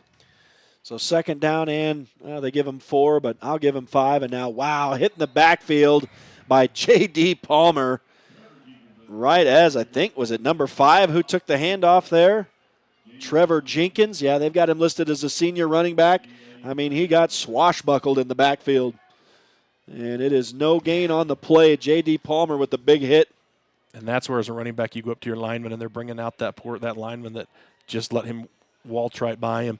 And you're like, hey, dude, you got to at least get a hand on him and not let him come back there and nail me. Give me a chance to get my legs under me and get started. Give me a chance to take the hand off. Yikes. But at the same time, like I've said time and time again, that defensive front right there, you've got Ivans, Jayton, Black. Who else you got in there? Conway and J.D. They're just so quick that the offensive linemen are having a hard time getting hands on them. So it's a big 3rd down yet again. We've said it all night for South Sevier. Throw over the middle, and the pass incomplete, falls into an open area of the field.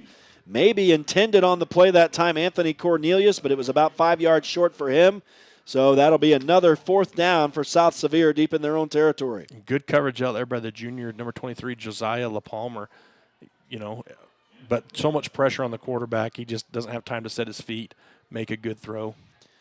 So once again, South Sevier will be punting. The punter inside, actually this time inside his own 30. Brant Bethea runs up to recover. He gets a rugby bounce as he fumbled, but then it bounced right back into his hands, and he'll return it back to around the 35 of South Sevier, and another fortuitous bounce for Branton Bethea. If you're South Sevier, you're thinking, man, why can't the ball bounce our way one time? He drops the ball, and you're right, it bounces right back up into his hands. It's just luck, man. Sometimes you got the luck of the football gods on your side, and San Juan has the luck right now. It was almost like he planned that. So 1st down and 10 for San Juan. Deeper than they've been other than turnovers tonight to start. At the 34-yard line or thereabouts, and now Parker Snyder on a little bit of a scramble and finds a check down man, and who else but Zach Conway out of the backfield, weaving his way through the South Sevier defense all the way into the end zone. A 34-yard pass touchdown from Parker Snyder to Zach Conway. And that was, I didn't count it, but I bet you that's at least a 3 to 4 second that the offensive linemen worked and moved their feet, kept engaged, and gave Parker the time to look downfield. And we don't state that enough. That offensive lineman, in the run game, they're getting downfield, they're pancake blocking people. But in the passing game, man, they are moving, they are constantly engaged. Oh, he bounces it off the right. Oh, it went right in. It looked like it bounced off to me. Watch the replay here. Man, it must have been a fly or something in my vision because it looked like that doinked off the right, but it went in. Well, I can see you just as well as I can see the football. I don't even have to look at you. I can just look in the glass. I know that reflection. So it did. It bounced off the right, upright, and in. So I'm not as blind as I think I am. You're not as blind as you look. Nice. So Trip Palmer stays perfect, and that makes it 42-0. He is 6 of 6 tonight, 6 touchdowns for the San Juan Broncos, and they stretch the lead. So further cementing a second half running clock. Like I was saying about that offensive line, they are just tremendous in everything they do. Parker had a ton of time, and he was moving. He wasn't in the pocket. He was rolling out. You want to make an offensive lineman's nightmare, you start rolling out and making him move his feet, east and west, because they're just not built to do that. Yeah. But good linemen have good footwork, and they can get engaged and stay in front and move, and just an outstanding job by those offensive linemen to stay with Parker. Well, 3 touchdowns for Conway tonight. That is his 5th receiving on the season, as Boston Palmer will run the ball on the return back. They must have heard me talking about looking at you in the window because they cut the lights and now we can see the field. That's funny. I guess they didn't want me looking at you the rest of the game. Maybe you didn't either. I don't know. This is why we sit shoulder to shoulder so we don't have to look at each other, right? That's right. That's exactly right. So the South Sevier Rams coming back out on offense, trying to get something going. I want to give a shout-out real quick. I got in a text here to give a shout-out to Dan McGuire. He's the South Sevier play-by-play, and he's watching tonight, so hopefully he's giving some, critiqueness, and he'll let us know, what we can do better. You may have just invented a word, I think, right there. That's good. Here are the Rams, starting from their own, about 20, 25-yard line. Handoff, spinning back to the line of scrimmage as the running back. And I heard the name over the PA, but number 3 on the carry. So, Palmer again. And so just nothing doing right now in this running game for this wing T South Sevier offense. No gain on that play, so it's still 0 yards rushing for Boston Palmer. Man, and if he could just get 1 or 2 blocks, that kid's got the athleticism just by watching him in the game here to really break a big run. It's just, like we said time and time again, San Juan's defense so quick, they close the gaps that he's not having any success in getting going. I'd like to see maybe get him out on a sweep, but that's not really what the wing T's built for, or a little screen pass to get him going. It is a 2nd down and 10 for Cannon Barney and the South Sevier offense, and this time getting tripped up at the line of scrimmage is Palmer again on the handoff. And so it goes maybe for a yard on that play off left tackle. Yeah, they got to find a way to get him outside the tackle box to use his speed so he can get out there running. That looked like someone grabbed a shoelace as he came by. And it makes it a 3rd down and 9 as they're just on the other side of the 25-yard line. We'll call it 3rd down and 9 from the 26. South Sevier, the offense, has been on their own side of midfield for the entire first half. And we're down to 5 minutes to go. The San Juan Broncos leading 42-0. And I thought that went to Palmer again, but a little misdirection to this wing T. Right to the fullback on that one. And that is 55. That's an interesting number for a running back. Yeah, he's their fullback. He's their power. They want to run behind him. He's their hole opener. And sometimes when you're running that wing T, you want to surprise that defense and just give that quick give and go. And unfortunately for the Rams, it doesn't work because San Juan's right there to close it up. Yeah, and it'll be 4th down and a punt again. That was Brock Hardinger on the carry. And again, maybe a couple yards on the gain. So we'll put him in there. But South Sevier punts the ball away. And it will be down around midfield by South Sevier. Looks like it's going to be on the South Sevier side of midfield at the 48-yard line. And so the Broncos will take back over right there, leading 42-0, 4:21 to go in the opening half. Yeah, I don't think number 3 for South Sevier, Palmer, I don't think he comes off the field. That guy's the punter. He's the do-everything workhorse back. He's a cover corner. He's just an athlete doing work out there. And here's Parker Snyder handing off to the San Juan running back, Conway. Zach Conway will rumble ahead behind a blocker momentarily, but once he stepped out from behind that blocker, he was tackled in the open field. It's a pickup of 7. And that's an illustration to the young kids in Blanding. Even if you're Zach Conway, you got to follow your blockers. And this time he's not going to need any blockers as he streaks downfield and will score a touchdown from around the 40. That was a 41-yard touchdown run for Zach Conway. He is not to be stopped tonight. A 7-yard run and then a 41-yard touchdown run is his 4th touchdown this evening. I've said this game in and game out. Zach gets better every down. He gets quicker. He gets more physical. This kid, if he plays 4 quarters, you don't want to be in front of him in the 4th, but most of the time he gets pulled in the 3rd, lets the other guys play. But he does. He gets better every down, every minute of the game. And you'd think he'd wear down because he's playing on that defensive line. He's in there, the backfield. He's rushing the ball. But he just gets stronger as the game goes on. Man, I tell you, it's been a show tonight for Zach Conway, the senior, with 4 touchdowns, 3 on the ground, 1 through the air. The PAT was good. Yeah, and Trip Palmer perfect. It's Conway's 18th rushing touchdown of the season now. And the Broncos will once again kick it away here now, leading 49-0, and still just under 4 minutes to go in this first half. So I don't know if we're doing times on the drives, but boy, the Broncos don't have the ball a lot, and they're striking for touchdowns. I mean, the offense has been on the field for pretty much the whole first half, but 7 touchdowns now for this Bronco offense. Last week, the offense scored every time. The starting offense scored every time they had the ball. Tonight, they failed a couple times, but other than that, they've scored 7 touchdowns. So the Broncos have had the ball 9 times in this first half. That just tells you how often the offense has been playing tonight for the Broncos. And now a return for South Sevier back out to their own 30. And so they will start again on offense. Just haven't been able to really get any yardage on offense yet tonight against this San Juan defense.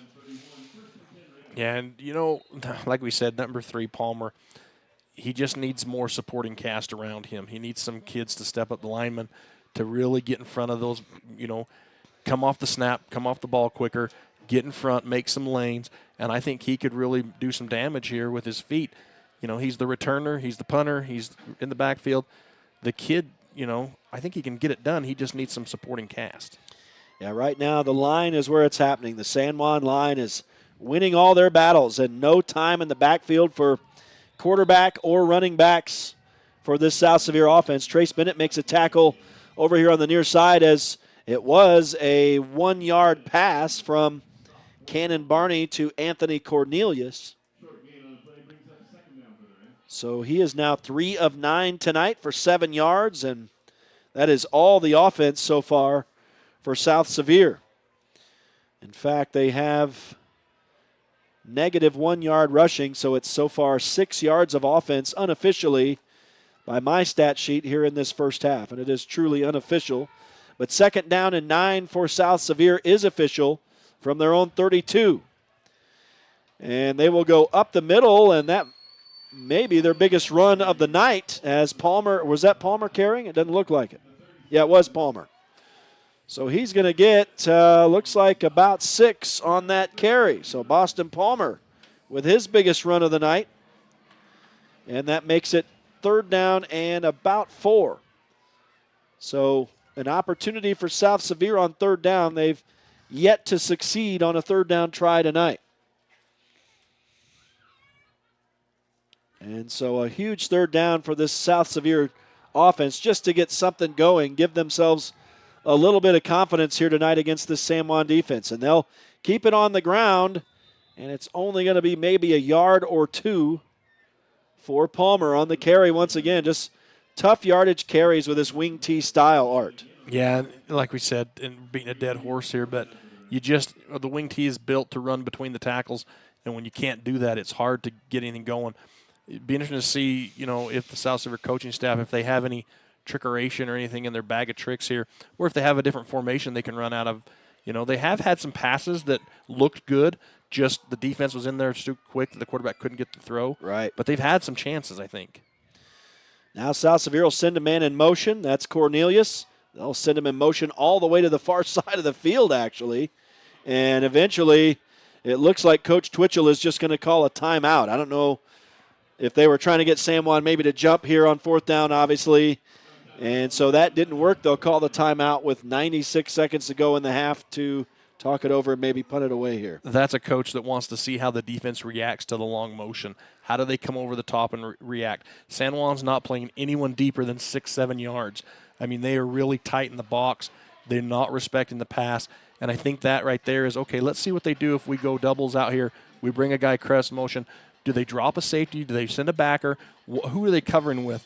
Does it look like we might be able to get a wide receiver screen over there? How close? Are they playing up close coverage? Are they going to drop somebody deep? I think that's exactly what that is, out of the coaching staff here. They're looking to see how the defense reacts to it. I think if you're the coaching staff here, the offensive coordinator calling the plays, you've really got to get some passing game going because your running game is not there. And right. San Juan's not respecting the pass. They're playing so tight and up in the middle, and now they come out in their punt formation. Yeah, and South Sevier has done this numerous times tonight, obviously being forced to punt it away again, but they're going to go with the hard count here. San Juan is remaining disciplined at this point, not jumping off. Obviously, that's wise as they will await the snap of the ball, and now it looks like Coach Twitchell is going to call another timeout. So trying to make San Juan jump again and not going to work. So with 96 seconds to go, he'll call back-to-back timeouts and now probably this time punt the ball away. Might as well call the timeout. You can't take him into the next half.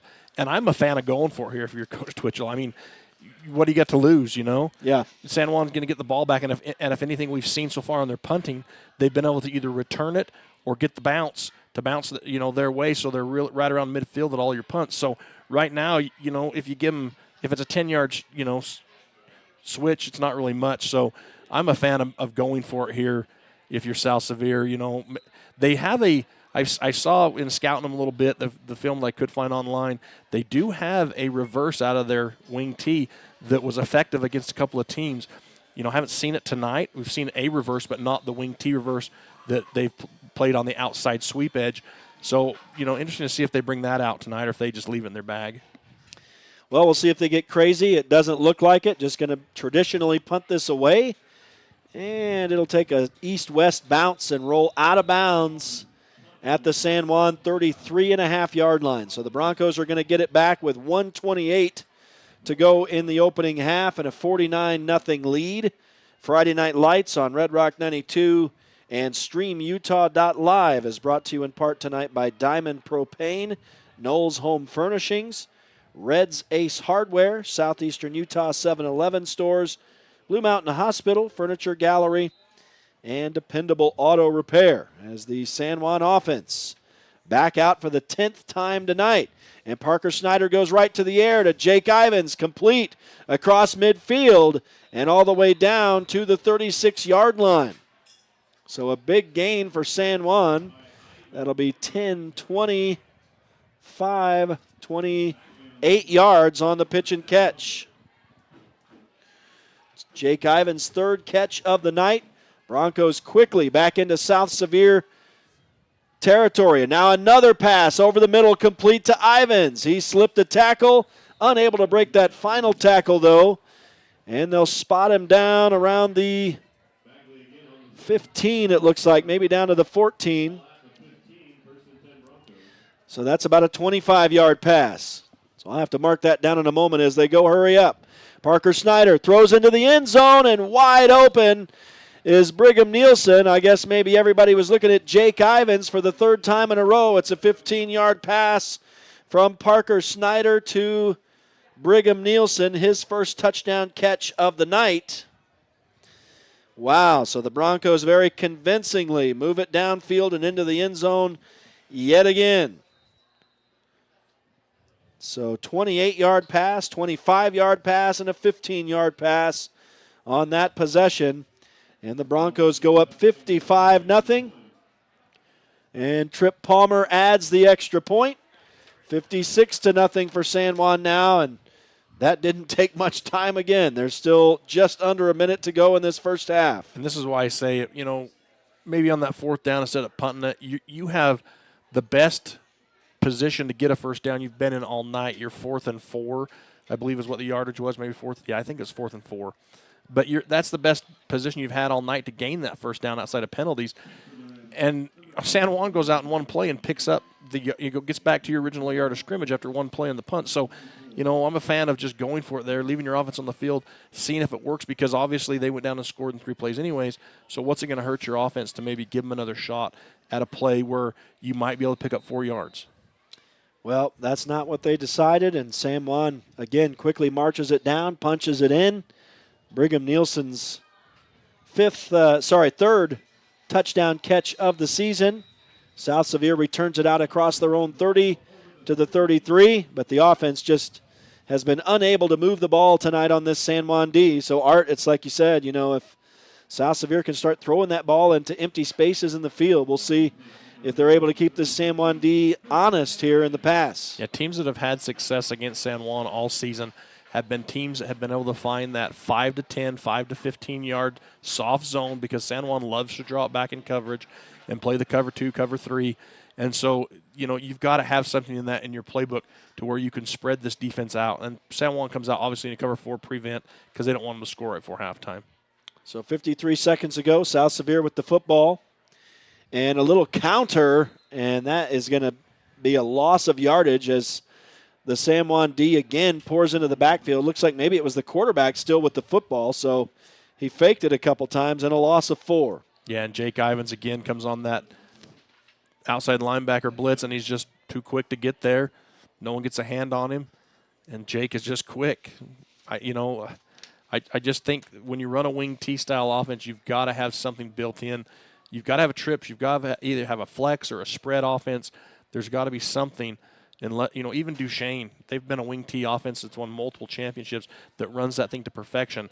And even Coach Cowan with Duchesne, he has other formations that he will run on occasion to keep you honest. And the San Juan secondary drops way back on this second down play. It'll be the final play of the opening half. They just come right up the middle.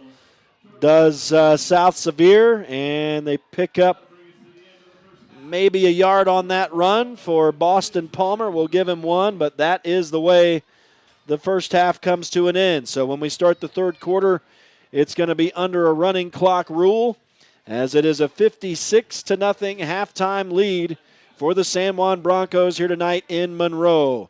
We'll take a break. We'll be back out as we open the Friday Night Lights halftime show on Red Rock 92 and StreamUtah.Live. Come back. We'll be right back.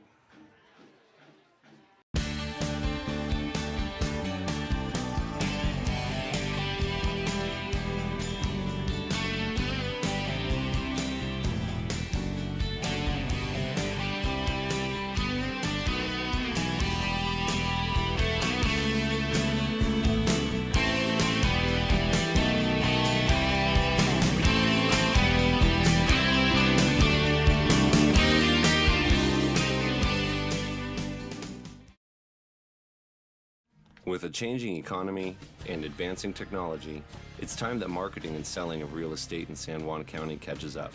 Four Corners Homes and Property Management is changing the game.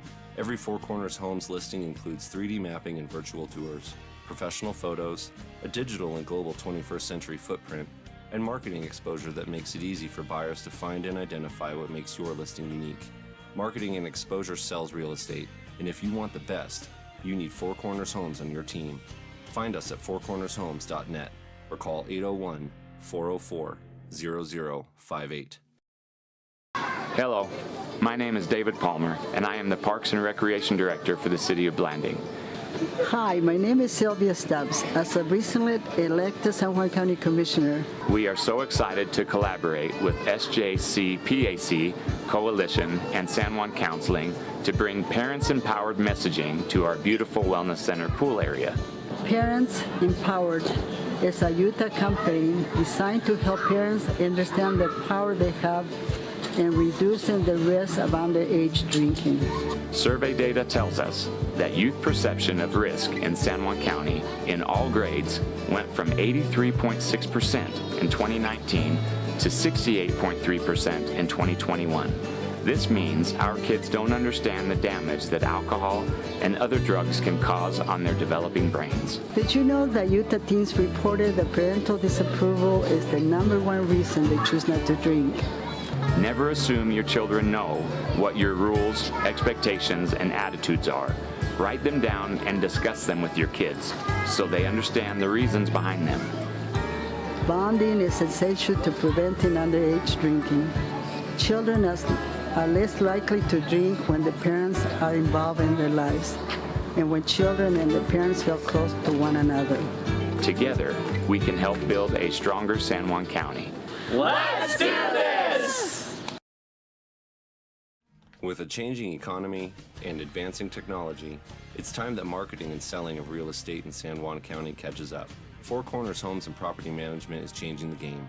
Every Four Corners Homes listing includes 3D mapping and virtual tours, professional photos, a digital and global 21st century footprint, and marketing exposure that makes it easy for buyers to find and identify what makes your listing unique. Marketing and exposure sells real estate, and if you want the best, you need Four Corners Homes on your team. Find us at fourcornershomes.net or call 801-404-0058. To Monroe, Utah, South Sevier High School, and the site of our Friday Night Lights matchup tonight. It is halftime. The San Juan Broncos leading the South Sevier Rams 56-0 at the halftime break. Rhett Sifford alongside Art Adair welcoming you back to South Sevier High School, and we'll take a look now as we open the Friday Night Lights halftime show on Red Rock 92 and StreamUtah.Live with some statistics. We'll look at South Sevier to start it off, and just a rough first half for them offensively, of course. Looks like 9 yards of total offense, 7 through the air. Cannon Barney, the sophomore quarterback, 3 of 9 in that first half. 9 yards rushing for Boston Palmer, but there was some negative yardage worked in there, specifically from the quarterback.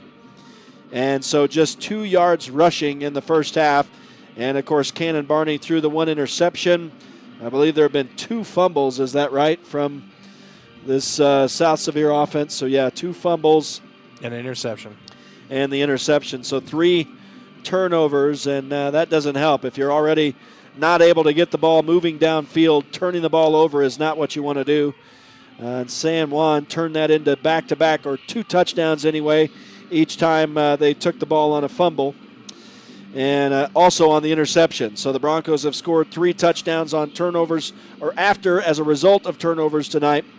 We're going to take a look at their stats, and of course all these stats unofficial, but Parker Snyder in that first half, 12 of 18 with 4 touchdowns but 1 interception, so not his best first half of his career this year, but 201 yards passing in the first half. He's also carried the ball twice for 30 yards.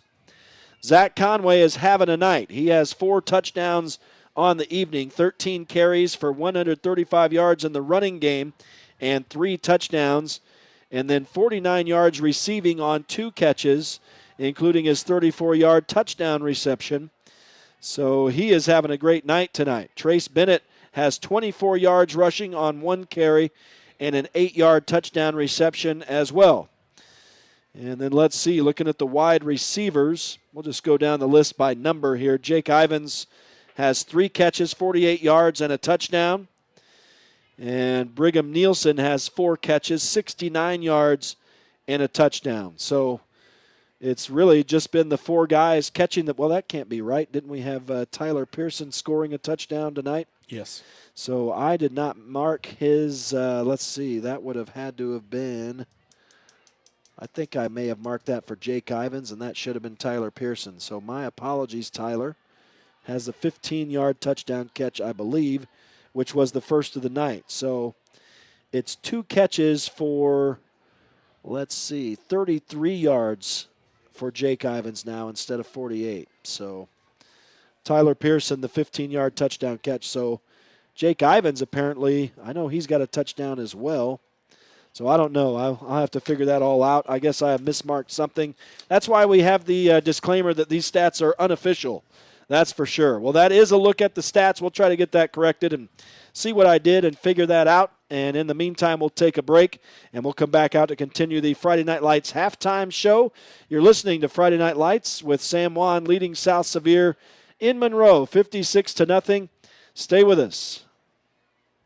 Hi, my name is Sean Ivins.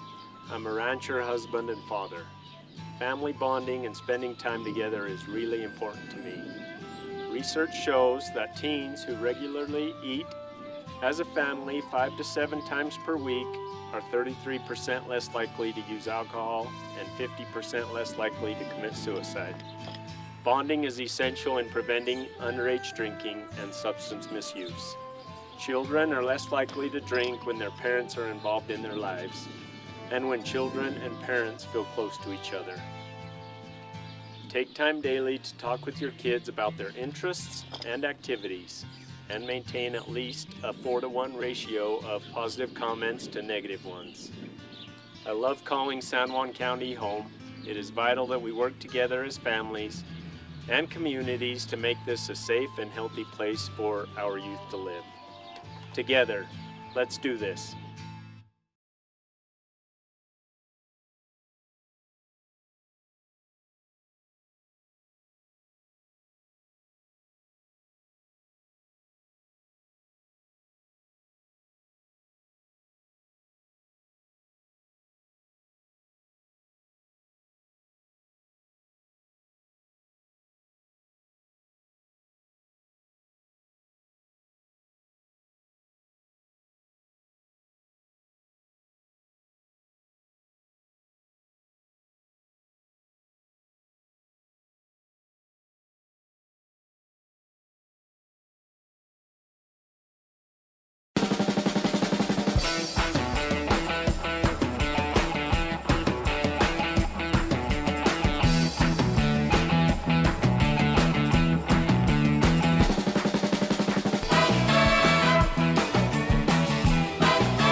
In 1957, Lyle and Clea Johnson founded Lyle Northern Electric.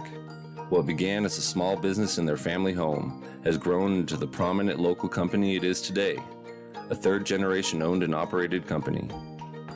Lyle Northern Electric is honored to have served the people of San Juan County for the past 65 years and is a proud supporter of high school sports.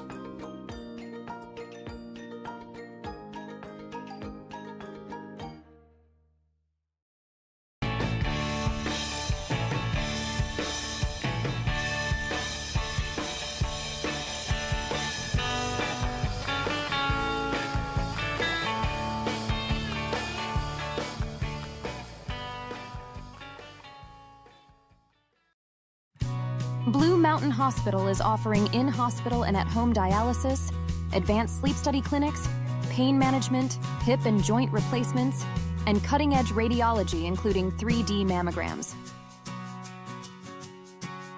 We're thrilled to welcome Cade Lyman, Dane Lyman, and Brian Kirk, joining our unparalleled team of healthcare professionals.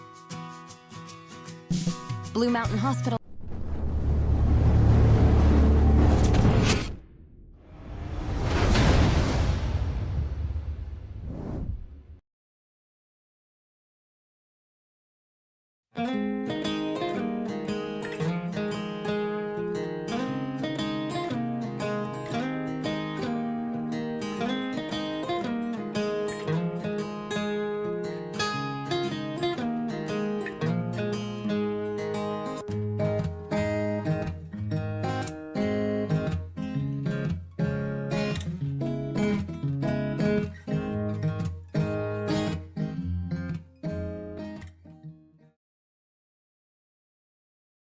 Life is a series of cherished moments, filled with milestones that define our journey. Moments of love, joy, and shared experiences. Each moment contributes to our story. As each chapter unfolds, our experiences shape us, defining who we are. When it's time to celebrate a life, ensure your loved ones are remembered with the grace, dignity, and individuality they deserve. San Juan Mortuary, celebrating life, honoring memories, transcending tradition. At Energy Fuels, creating opportunities and participating in the local community is important to us. Thanks to our dedicated employees, we're safely producing critical materials that support cleaner energy sources and a better planet for future generations. Knowing that the youth of today will make great contributions tomorrow, we're proud to sponsor San Juan High School athletics.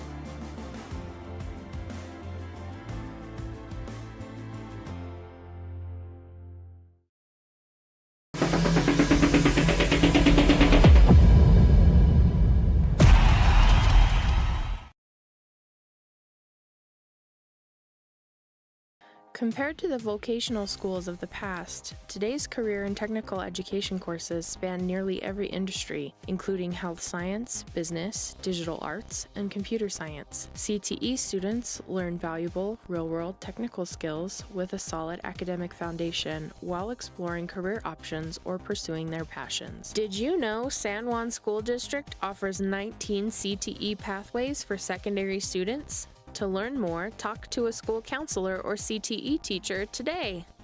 There it is, halftime and a 56-0 lead for the defending state champion San Juan Broncos. All Broncos tonight, obviously. It's Rhett Sifford and Art Adair welcoming you back in tonight.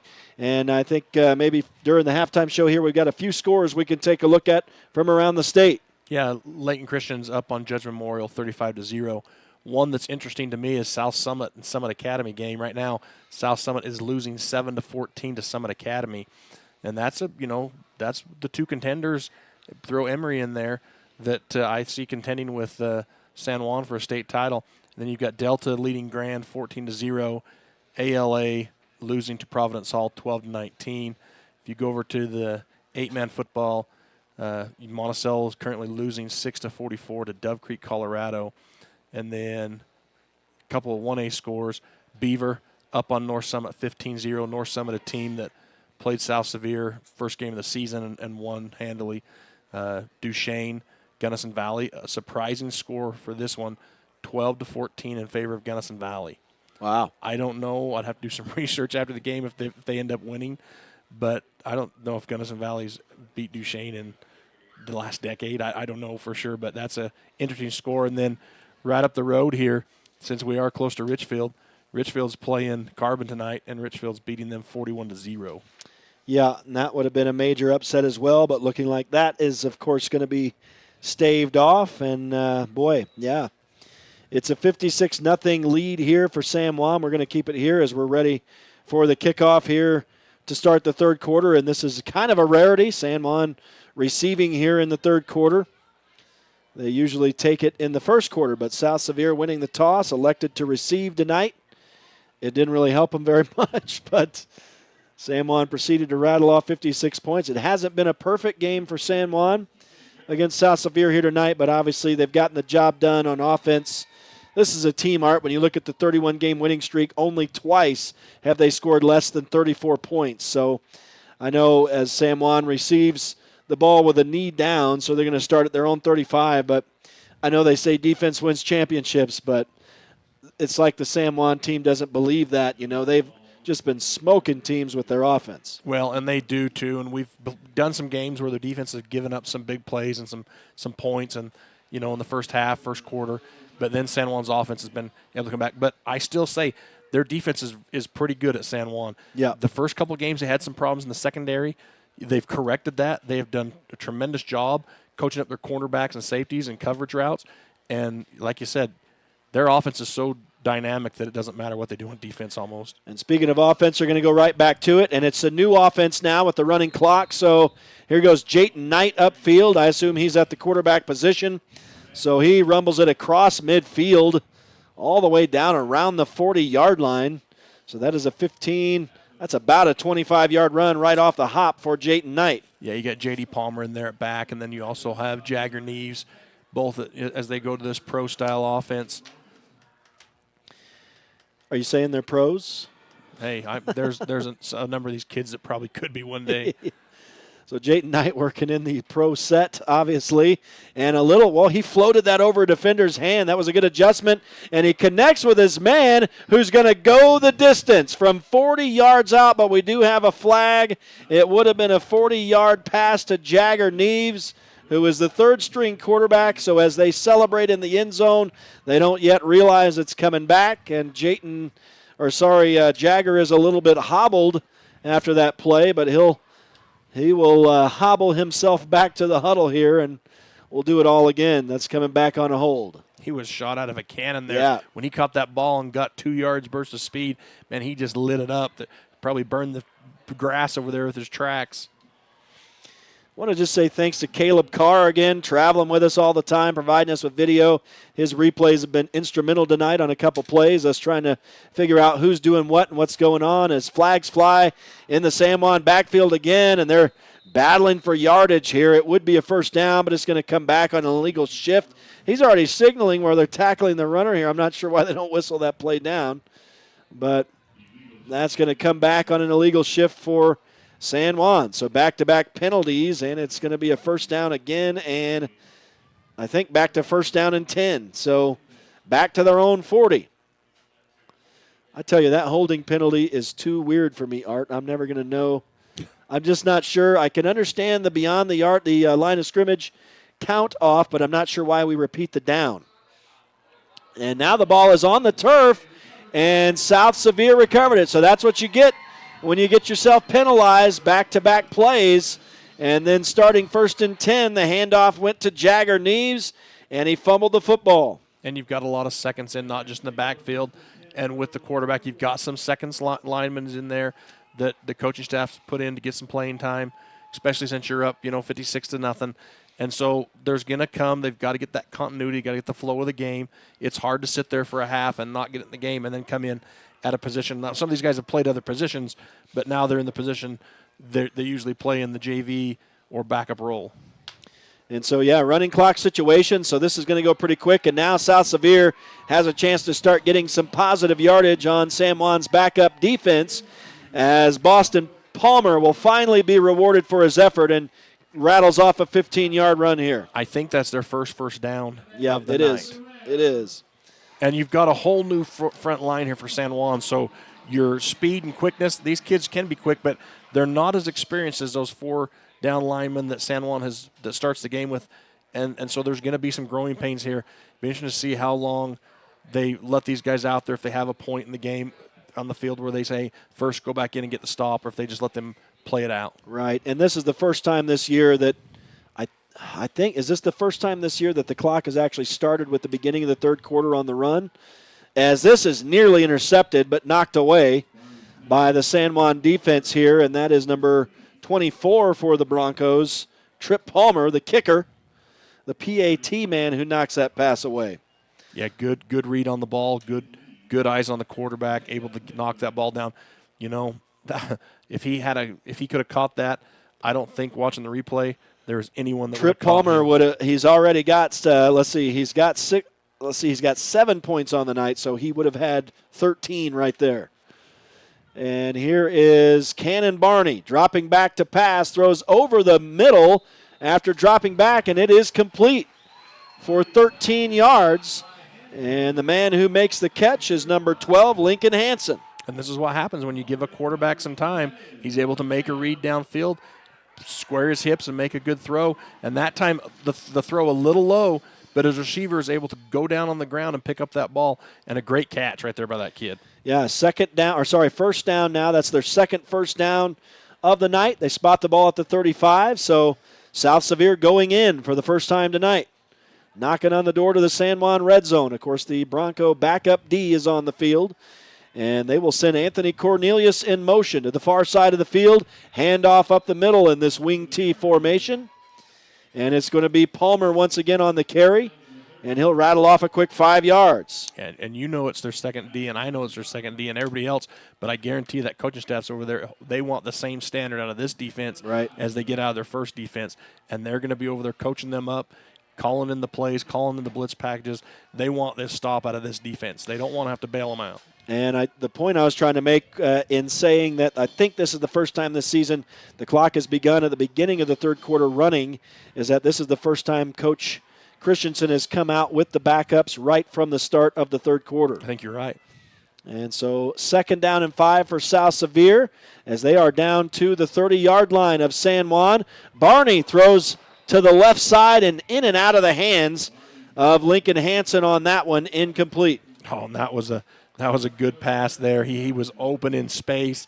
No one was covering him there. And if he catches that ball, that may be the 6 points that South Sevier was looking for.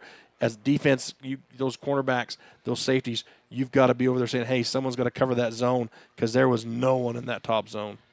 So San Juan catches a break right there. That would have been at least a first down. Instead, it's 3rd and 5 at the San Juan 30 for South Sevier. They'll spread one man wide left. And up under center is Barney in this wing T formation. He'll hand off left guard, and a great job up front for the San Juan D as 3 or 4 Broncos tackle Palmer, the running back, for no gain. That's exactly what you want to see out of those guys. Brad Scow in there, number 50 for the Broncos. You know, J.D. Palmer comes up to make the hit, but you want to put this on that defense. Hey, you guys are here. You're on the field. We're not going to bring the first back out. You guys make a stop here. And they have stood up these last couple of plays and really done good at playing what San Juan wants to do with their defensive front. Now, 4th down, big play if you're the Rams. Yeah, obviously 4-down territory for the Rams finally here tonight. There was a time in that first half they could and probably should have gone for it just to roll the dice. Here they will, a little bit deeper in San Juan territory. Barney has a little bit of time, throws to the sideline. It was caught, but I think out of bounds. That is the call. And so the pass is incomplete. Wow. And it will turn over on downs back to San Juan at the 30. So the San Juan backup D does their job, and the offense is headed back out on the field. Rhett, you watch this replay on this screen here, and if he throws that ball right now, you can't see the receivers, but he carries them so far. Those 2 kids down here were so far open by at least 5 yards on that outside. By the time they hit the numbers, he should have thrown that ball. He just let those receivers drift so far to the sideline. By the time he threw the ball, they were out of bounds. And the Broncos secondary was there. I don't know how that ball got through the hands of Owen Adams, who was there. I thought at the very least he was going to knock it down, maybe get the interception, but somehow it found its way to that South Sevier receiver. Now Trip Palmer on a catch on the far side from Jayton Knight, but he's not going to get any yardage. It is a completion for 0 yards, though. 2nd down and 10 for San Juan. So that's the first completion of the night on the first attempt for Jayton Knight, but no yardage to speak of. And so Trip Palmer on the stat sheet with that one. 2nd down and 10 for, well, they actually gave him a half yard, maybe a yard. Ball across the 30 to the 30 and a half. Now pass complete over the middle. And pulling for South Sevier Rams and fighting for more yardage is number 10 for San Juan. Justice Black, the big man, making the catch over the middle and just pulling and willing the South Sevier defense for a first down up across the 45. Yeah, and I love the mechanics of Jayton Knight here, the quarterback. He is much like Parker. He has such a quick release that it doesn't take him a lot of time to recognize the open receiver and then just to zip that ball in there. You love that out of these quarterbacks for San Juan, the quick release, the recognition, and the completions. Man, how often do you call Black's name on receiving? Hardly ever, as Jayton Knight will now take it himself and just run it for 12 yards. That'll move the chains again for the San Juan second-string offense, and a couple of good runs for Jayton Knight since he has started this second half, a 25-yarder and now a 12-yarder. 1st and 10 for San Juan as they move it down inside the South Sevier 45 to the 42. And the clock is running. It will continually run through the remainder of this game, except for certain special circumstances. Did I see a flag come in on this play? Must have just been someone's yellow feet. It was a pitch and catch to number 16.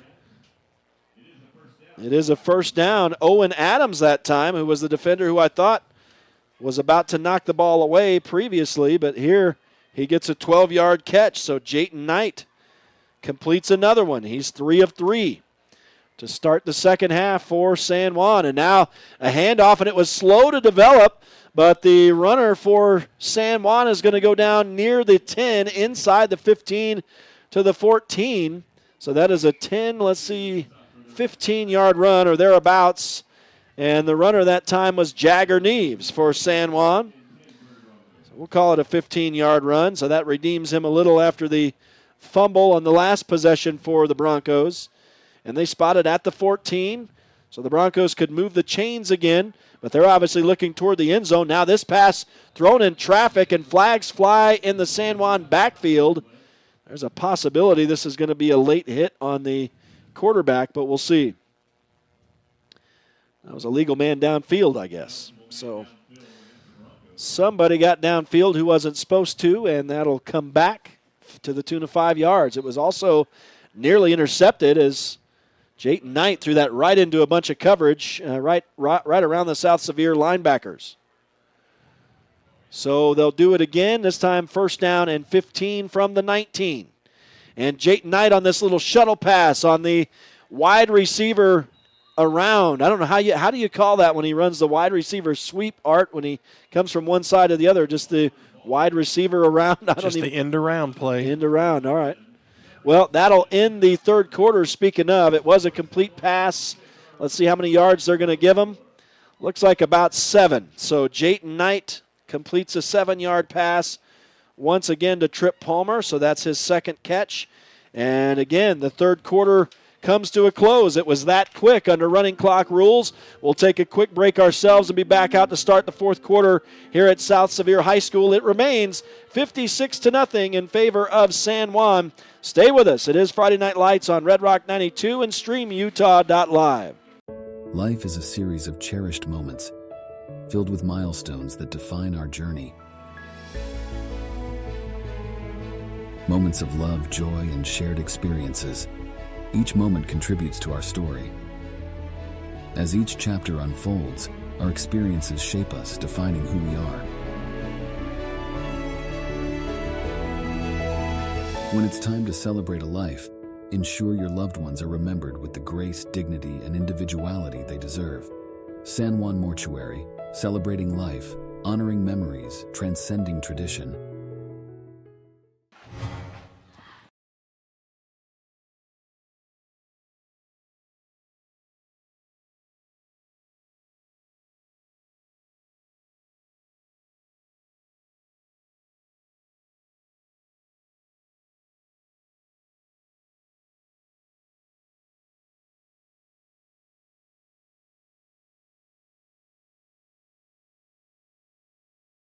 Friday Night Lights on Red Rock 92 and StreamUtah.Live as the quarterback, Jayton Knight, takes it in himself.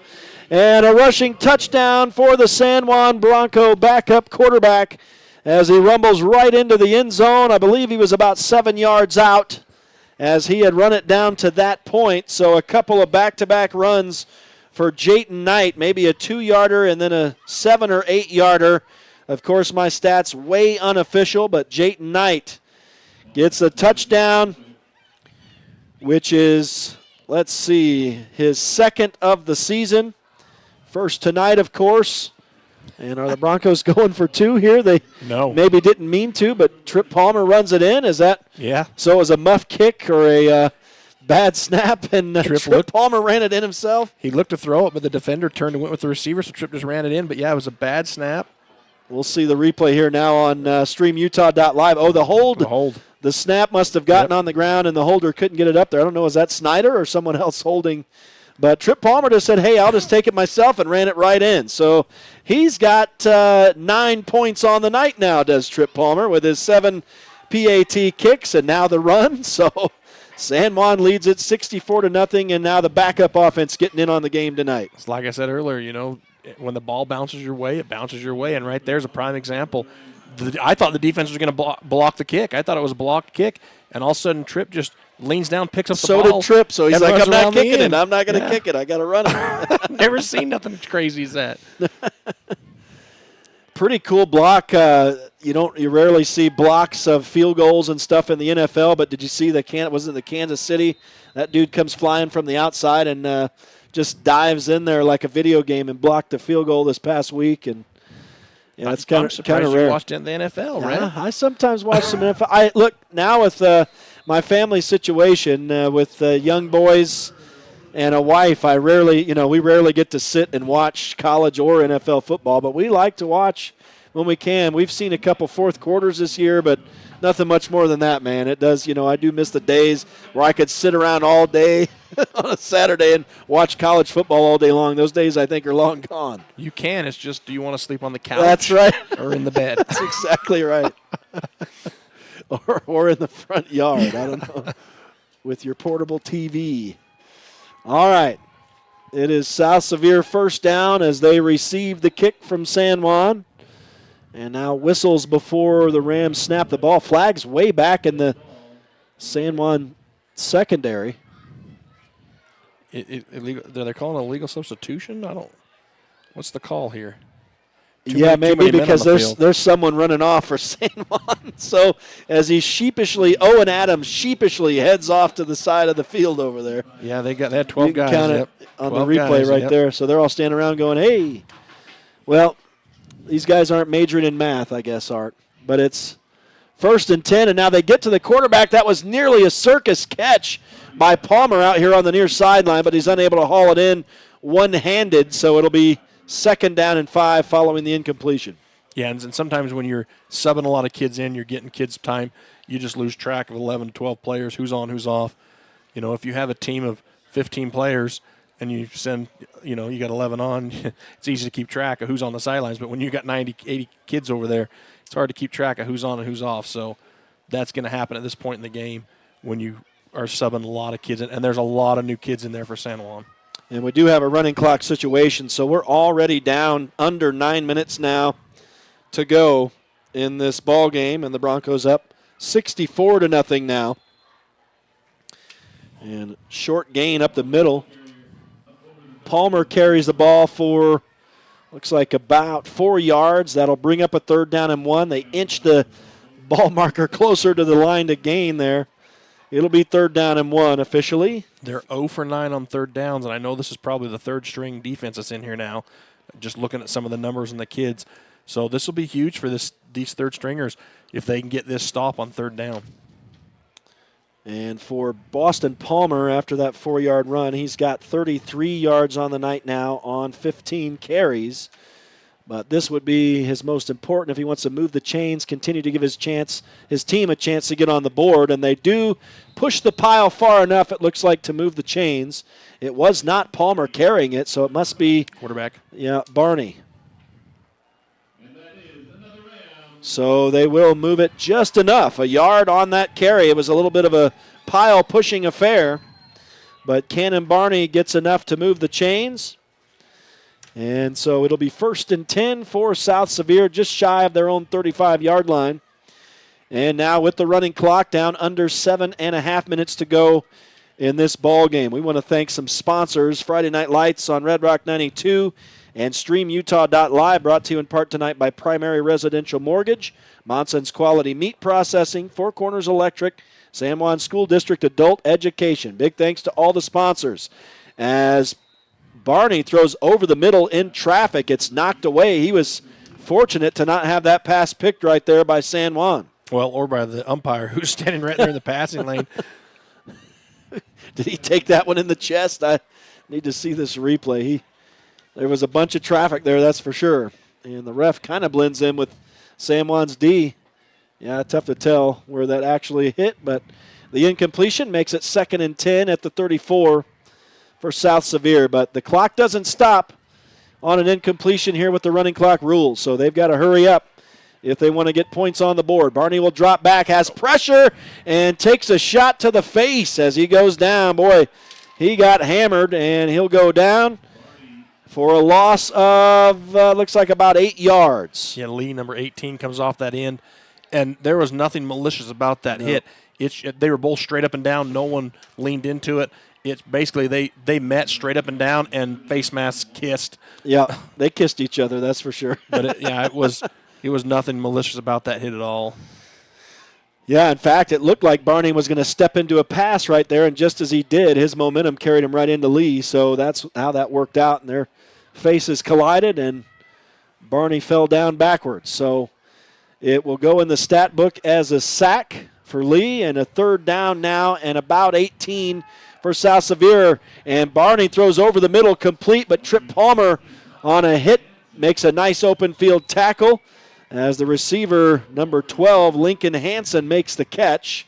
And that'll earn about 8 of those yards back, but not enough, obviously, to move the chain. So it's going to be a 4th down. And, obviously at this point, roll the dice.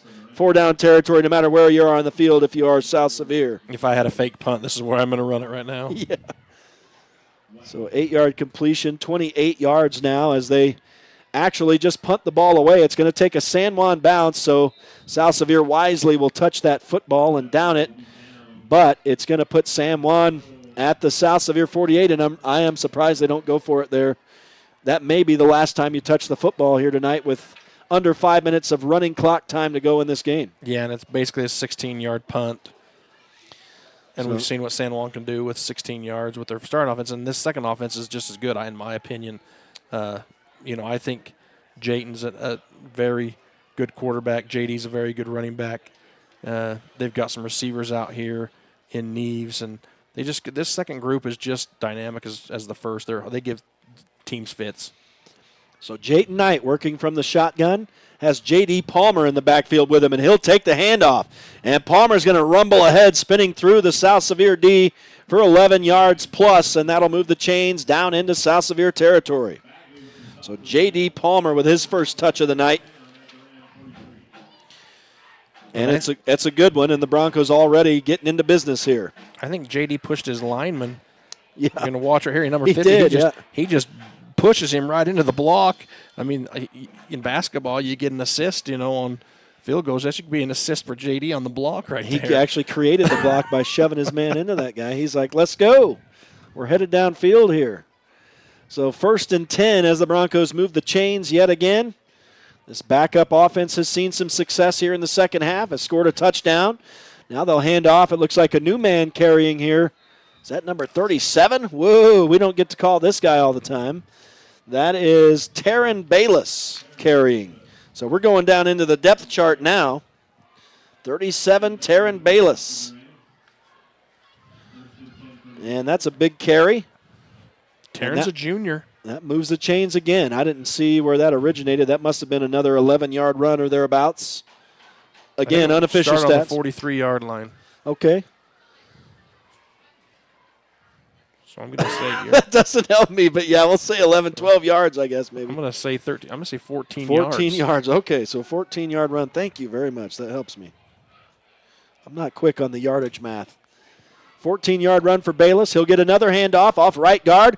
He actually grabbed a hold of his blocker to get a little leverage there. I don't think I've ever seen that. And gets 4 yards of interesting yards right there, and 2nd down and 6 for San Juan. What? It's kind of like hitching yourself to the horse and just grabbing onto the reins and going. Hey, they got me. I'm going to grab onto you. Pull me downfield. Yeah, that stopped his blocker right in his tracks. Tracken or Trayson Johnson. I'm not sure how to pronounce that. My apologies. We're calling some names we don't normally get to call, but Trayson Johnson on the block and got yanked back by Bayless that time on the run. I believe it's still Bayless in the backfield. We're winding down to under 2 minutes to go in this game of running clock as Jayton Knight's going to dial his own number and run it down inside the 20. That will move the chains again. That's going to be a 5-6-yard run for Jayton Knight, and he's gotten it done as much with his legs here in this second half as with his arm. He's got 53 yards unofficially rushing already on 5 carries after coming in for Parker Snyder here to start this third quarter. Of course, it's been running clock for the entire second half. Friday Night Lights, as San Juan is in the huddle, is brought to you tonight in part by Jones and DeMille Engineering, Bradford Tire, San Juan Counseling, and Lee Collision Repair and Restoration. As Jayton Knight brings him to the line of scrimmage, and this is probably going to be some victory formation here. That's what it looks like. So that's going to do it. He'll take the snap and kneel down on it, and we've now got under a minute to go. So that's the way it's going to end. The Broncos won't keep trying to put offense on the board here.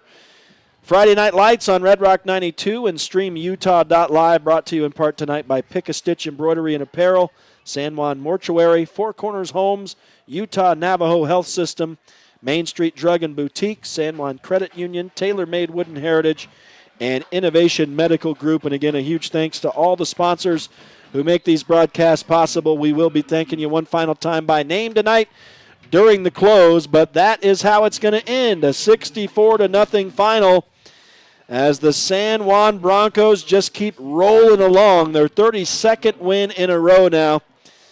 And we'll have to take a look and see how that stacks up nationally. Later this week, I'll write an article for the San Juan Record. And I always like to kind of keep track of those other teams around the nation who had those winning streaks to start the season. But the Broncos keep getting it done, 64-0 here tonight over the South Sevier Rams. You're a man of many hats, Rhett. Speaking of hats, shout out to pitcher at Palmer. They've given us both a couple of nice camouflage hats here to wear. So one of them is camo and one of them's black, so you have to take your pick. You get to choose because you're the man. I'm just the young Padawan. Nice work, nice work. Some will get that reference. Some may not. All right, well, a 64-0 final. We're going to send it back to the studio for a quick break, and we'll come back out with final stats, final thoughts from South Sevier High School. Again, the 32nd win in a row for San Juan. They also improved to 7-0 on the season, 2-0 now in 2A South play. So stay with us as we start the Friday Night Lights post-game show. It is Friday Night Lights on Red Rock 92 and StreamUtah.Live.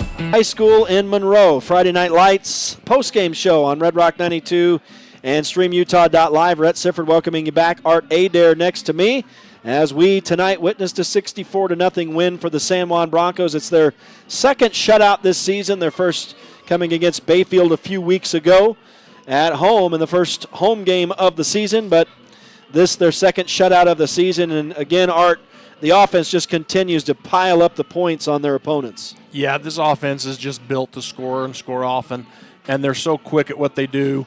But even when they run inside and they're pulling guards, they're cross-blocking, whatever they're doing, they're blocking assignments. We've seen it time and time again tonight and throughout the year. Those linemen are always leading the way for those running backs, and then once those running backs get 5, 6, 8 yards into that second level, they're able to make a cut and get out and go. But a huge, shout out to those linemen, even those second linemen that came in. Yeah. They had a couple of hiccups, but they started getting their blocking schemes down because it's all relative in football. Your first team runs the same thing. Your second team runs the same thing as your first team does. So it's not like they're out there running different plays. It's just sometimes that excitement, that hype of getting into the varsity game. But these kids are used to it for the most part because they get in a lot of games. Their offense is, like I said earlier, if you're just watching the mechanics of those throws and you're just watching the arm movement, man, Parker and Jayton are so similar with their throwing technique and how quick they release the ball. It is hard for a defensive back to read that quarterback. Even if that quarterback's staring down their receiver, their release is so quick that it's hard to make a move on that ball. And that's why you see very few interceptions now. We did see one tonight, but that was just because Parker just didn't see him. He was in that blind spot. He came into that zone, and that was an easy pick for that kid. But traditionally, they don't get picked because they're just so quick at that release. Yeah. Well, obviously San Juan has a lot of weapons, and you see these young kids coming up. I don't know necessarily trying to earn spots right now, but obviously trying to prove themselves, trying to get that varsity experience, and trying to set up San Juan, for the years to come as these young kids come up in this well-established program here. As the Broncos win at 64-0 tonight over South Sevier. Kind of a strange night, a night where obviously the stats don't change in the second half for the starting offense. None of those guys played in the second half. So we'll kind of just talk about the backups. We can start with South Sevier as they did finally get some offensive production in that second half. And Cannon Barney, the sophomore quarterback, ends the night 5 of 16 for 28 yards. And Boston Palmer, it was nice to see him finally get some yardage. He runs the ball well, and actually against the second and third string defense got a little bit to show for it in the second half. He ended up carrying 15 times for 33 yards on the night. So that's really the stats for South Sevier. For the Broncos, of course, Parker Snyder, ends the night where he did in the first half, 12 of 18. And I actually sold him short, so it is good that I'm mentioning him. 201 yards passing, I think. I did miss a pass, I believe, so he probably had 200-plus yards in the first half, and we had a Tyler Pearson touchdown that I missed somewhere along the way, so it was actually 5 touchdown passes for Parker Snyder. So he is up to 25 on the year now. But he did throw a interception tonight, so that was his 3rd interception of the season. But again, a decent night for Parker Snyder. Zach Conway had a great night, 135 yards unofficially rushing and 3 touchdowns on the ground. And then he also had the receiving touchdown and 49 yards receiving. Other guys got into it, but we mentioned them after the first half. Let's take a look at these second-string guys. And Jayton Knight ended the night 4 of 4 tonight in the passing game, and 36 yards for him. And he also ran in the San Juan's touchdown in that second half, a 7-yard run. And unofficially, he had 5 carries for 53 yards. So he really led the second string once he came back out. Jagger Neves, 2 carries for 15 yards. He did unfortunately commit a fumble in that second half, but bounced back for a 15-yard run. J.D. Palmer carried the ball 1 time for 11 yards. And Taryn Bayless got in on the game. He had a couple carries, 18 yards. And let's see, a couple guys who made some catches. Trip Palmer had 2 catches for 7 yards. And big number 10, Justice Black, made a catch for 17 yards. And then it was number 16, Owen Adams, who had 1 catch for 12 yards. So that's just a brief look at some of the stats as far as players go. I don't know if you had some team stats you were wanting to mention there as well. Well, in the first downs, 19 total first downs for San Juan, 3 for South Sevier. San Juan did an excellent job in that first half and third quarter of limiting the first downs. And then South Sevier was 1 of 10 on third downs, where I believe San Juan was 4 of 4. I could be wrong on one of those, but I think it was 4 and 4. The biggest thing to me was penalty yards. 65 yards penalties for San Juan on 9 penalties, 1 penalty for South Sevier for 15 yards. So we talk about that often, and unfortunately, some of those, you can't, holding calls, interior lineman, you get a guy, you're blocking downfield, he turns to run, the official sees a little bit of jersey, you get a holding call. You never know what they saw or what they didn't. But, clean that up. When you're scoring, 60 points a game, I guess you can afford to have 9 or 10 penalties a game. It doesn't seem to affect them. Yeah. But one of the things, you mentioned that Trace Bennett gets a reception, a TD reception tonight. Pearson gets a TD reception. Just getting some of those kids in there. And then there's a couple that were called back because of penalties, and that's where those penalties kind of hurt them, is you get a kid that runs, like Jagger Neves gets a touchdown, but it's called back on a penalty. Yeah. So you don't ever want to take points off the board, and they did that a little bit tonight. I mean, ultimately they came out and got the win. I would like to say, though, South Sevier, wow, a resilient team, a team that kept trying to run what they want to run, and that's the way that those players are going to learn. You bring in a new coaching staff, you bring in a new formation offense, and you've got to run that offense to get better at it. And, there's not many teams that run any offense against San Juan that have success. So tonight, you go back and watch film, and this is a great game to watch if you're South Sevier to see, okay, where do we miss the assignments on the quick – San Juan came out with a quick line tonight. They've obviously scouted this game like every coach does. They've watched film. They knew they needed a quick line tonight on that defensive front. They came out with the quickest line they've had all season, and they stayed with it. And we mentioned it time and time again. They were able to fill the gaps. They were able to get the quarterback fast. And when you're playing a wing T style offense, that's the key to winning. If you can beat the guy off the ball, you can be a yard in the backfield, and you can be there when the transaction's making, you're gonna win the game. And San Juan, obviously, Coach Bowering, hats off to him for a tremendous defensive game plan tonight to get in there and shut down the wing T. Not only with his first, but his seconds and thirds. So kudos to them for good game prep. Yeah, just in closing, you didn't mention Trip Palmer, but that kid's clearly earned himself a spot in the PAT game, the kicking game, and he added a 2-point conversion as well. So he ended the night with 9 of the 64 points just by himself tonight. So good job by Trip Palmer as well. We don't talk about the kickers a whole lot. So 64-0 win for San Juan. That's going to do it for us here tonight. We'll say some thanks as we close it out. It was the Broncos' 32nd win in a row. I know I've mentioned that a few times. So they continue in the 5th spot in the state of Utah. They get a long way to go. Actually, I think by the end of the year with the playoff games, they could move into 3rd place in state of Utah high school football history as far as winning streak goes. But I know they're mainly focused on winning each game and getting to that state championship game and winning that 3rd straight state championship. But thanks to all the sponsors back at home for making the broadcast possible. We'll thank you one final time by name. And we also want to say thanks to all the listeners back at home and all over the United States or all over the world, wherever you are, listening and watching us tonight on Red Rock 92, redrock92.com, also StreamUtah.Live for the video. Big thanks to Caleb Carr and all his consistent work with the video, and now officially StreamUtah.Live, the new website, the website home or the video streaming home of San Juan Broncos sports and Monticello Buckaroo sports as well. A lot of activity on StreamUtah.Live that you can check out. And that, I think, does it thanks-wise. And we are actually coming back home. It's a rare home game for the San Juan Broncos, and they will host local rival Grand County next Friday, starting at 7 p.m. We'll be on the air with the pregame once again at 6:30.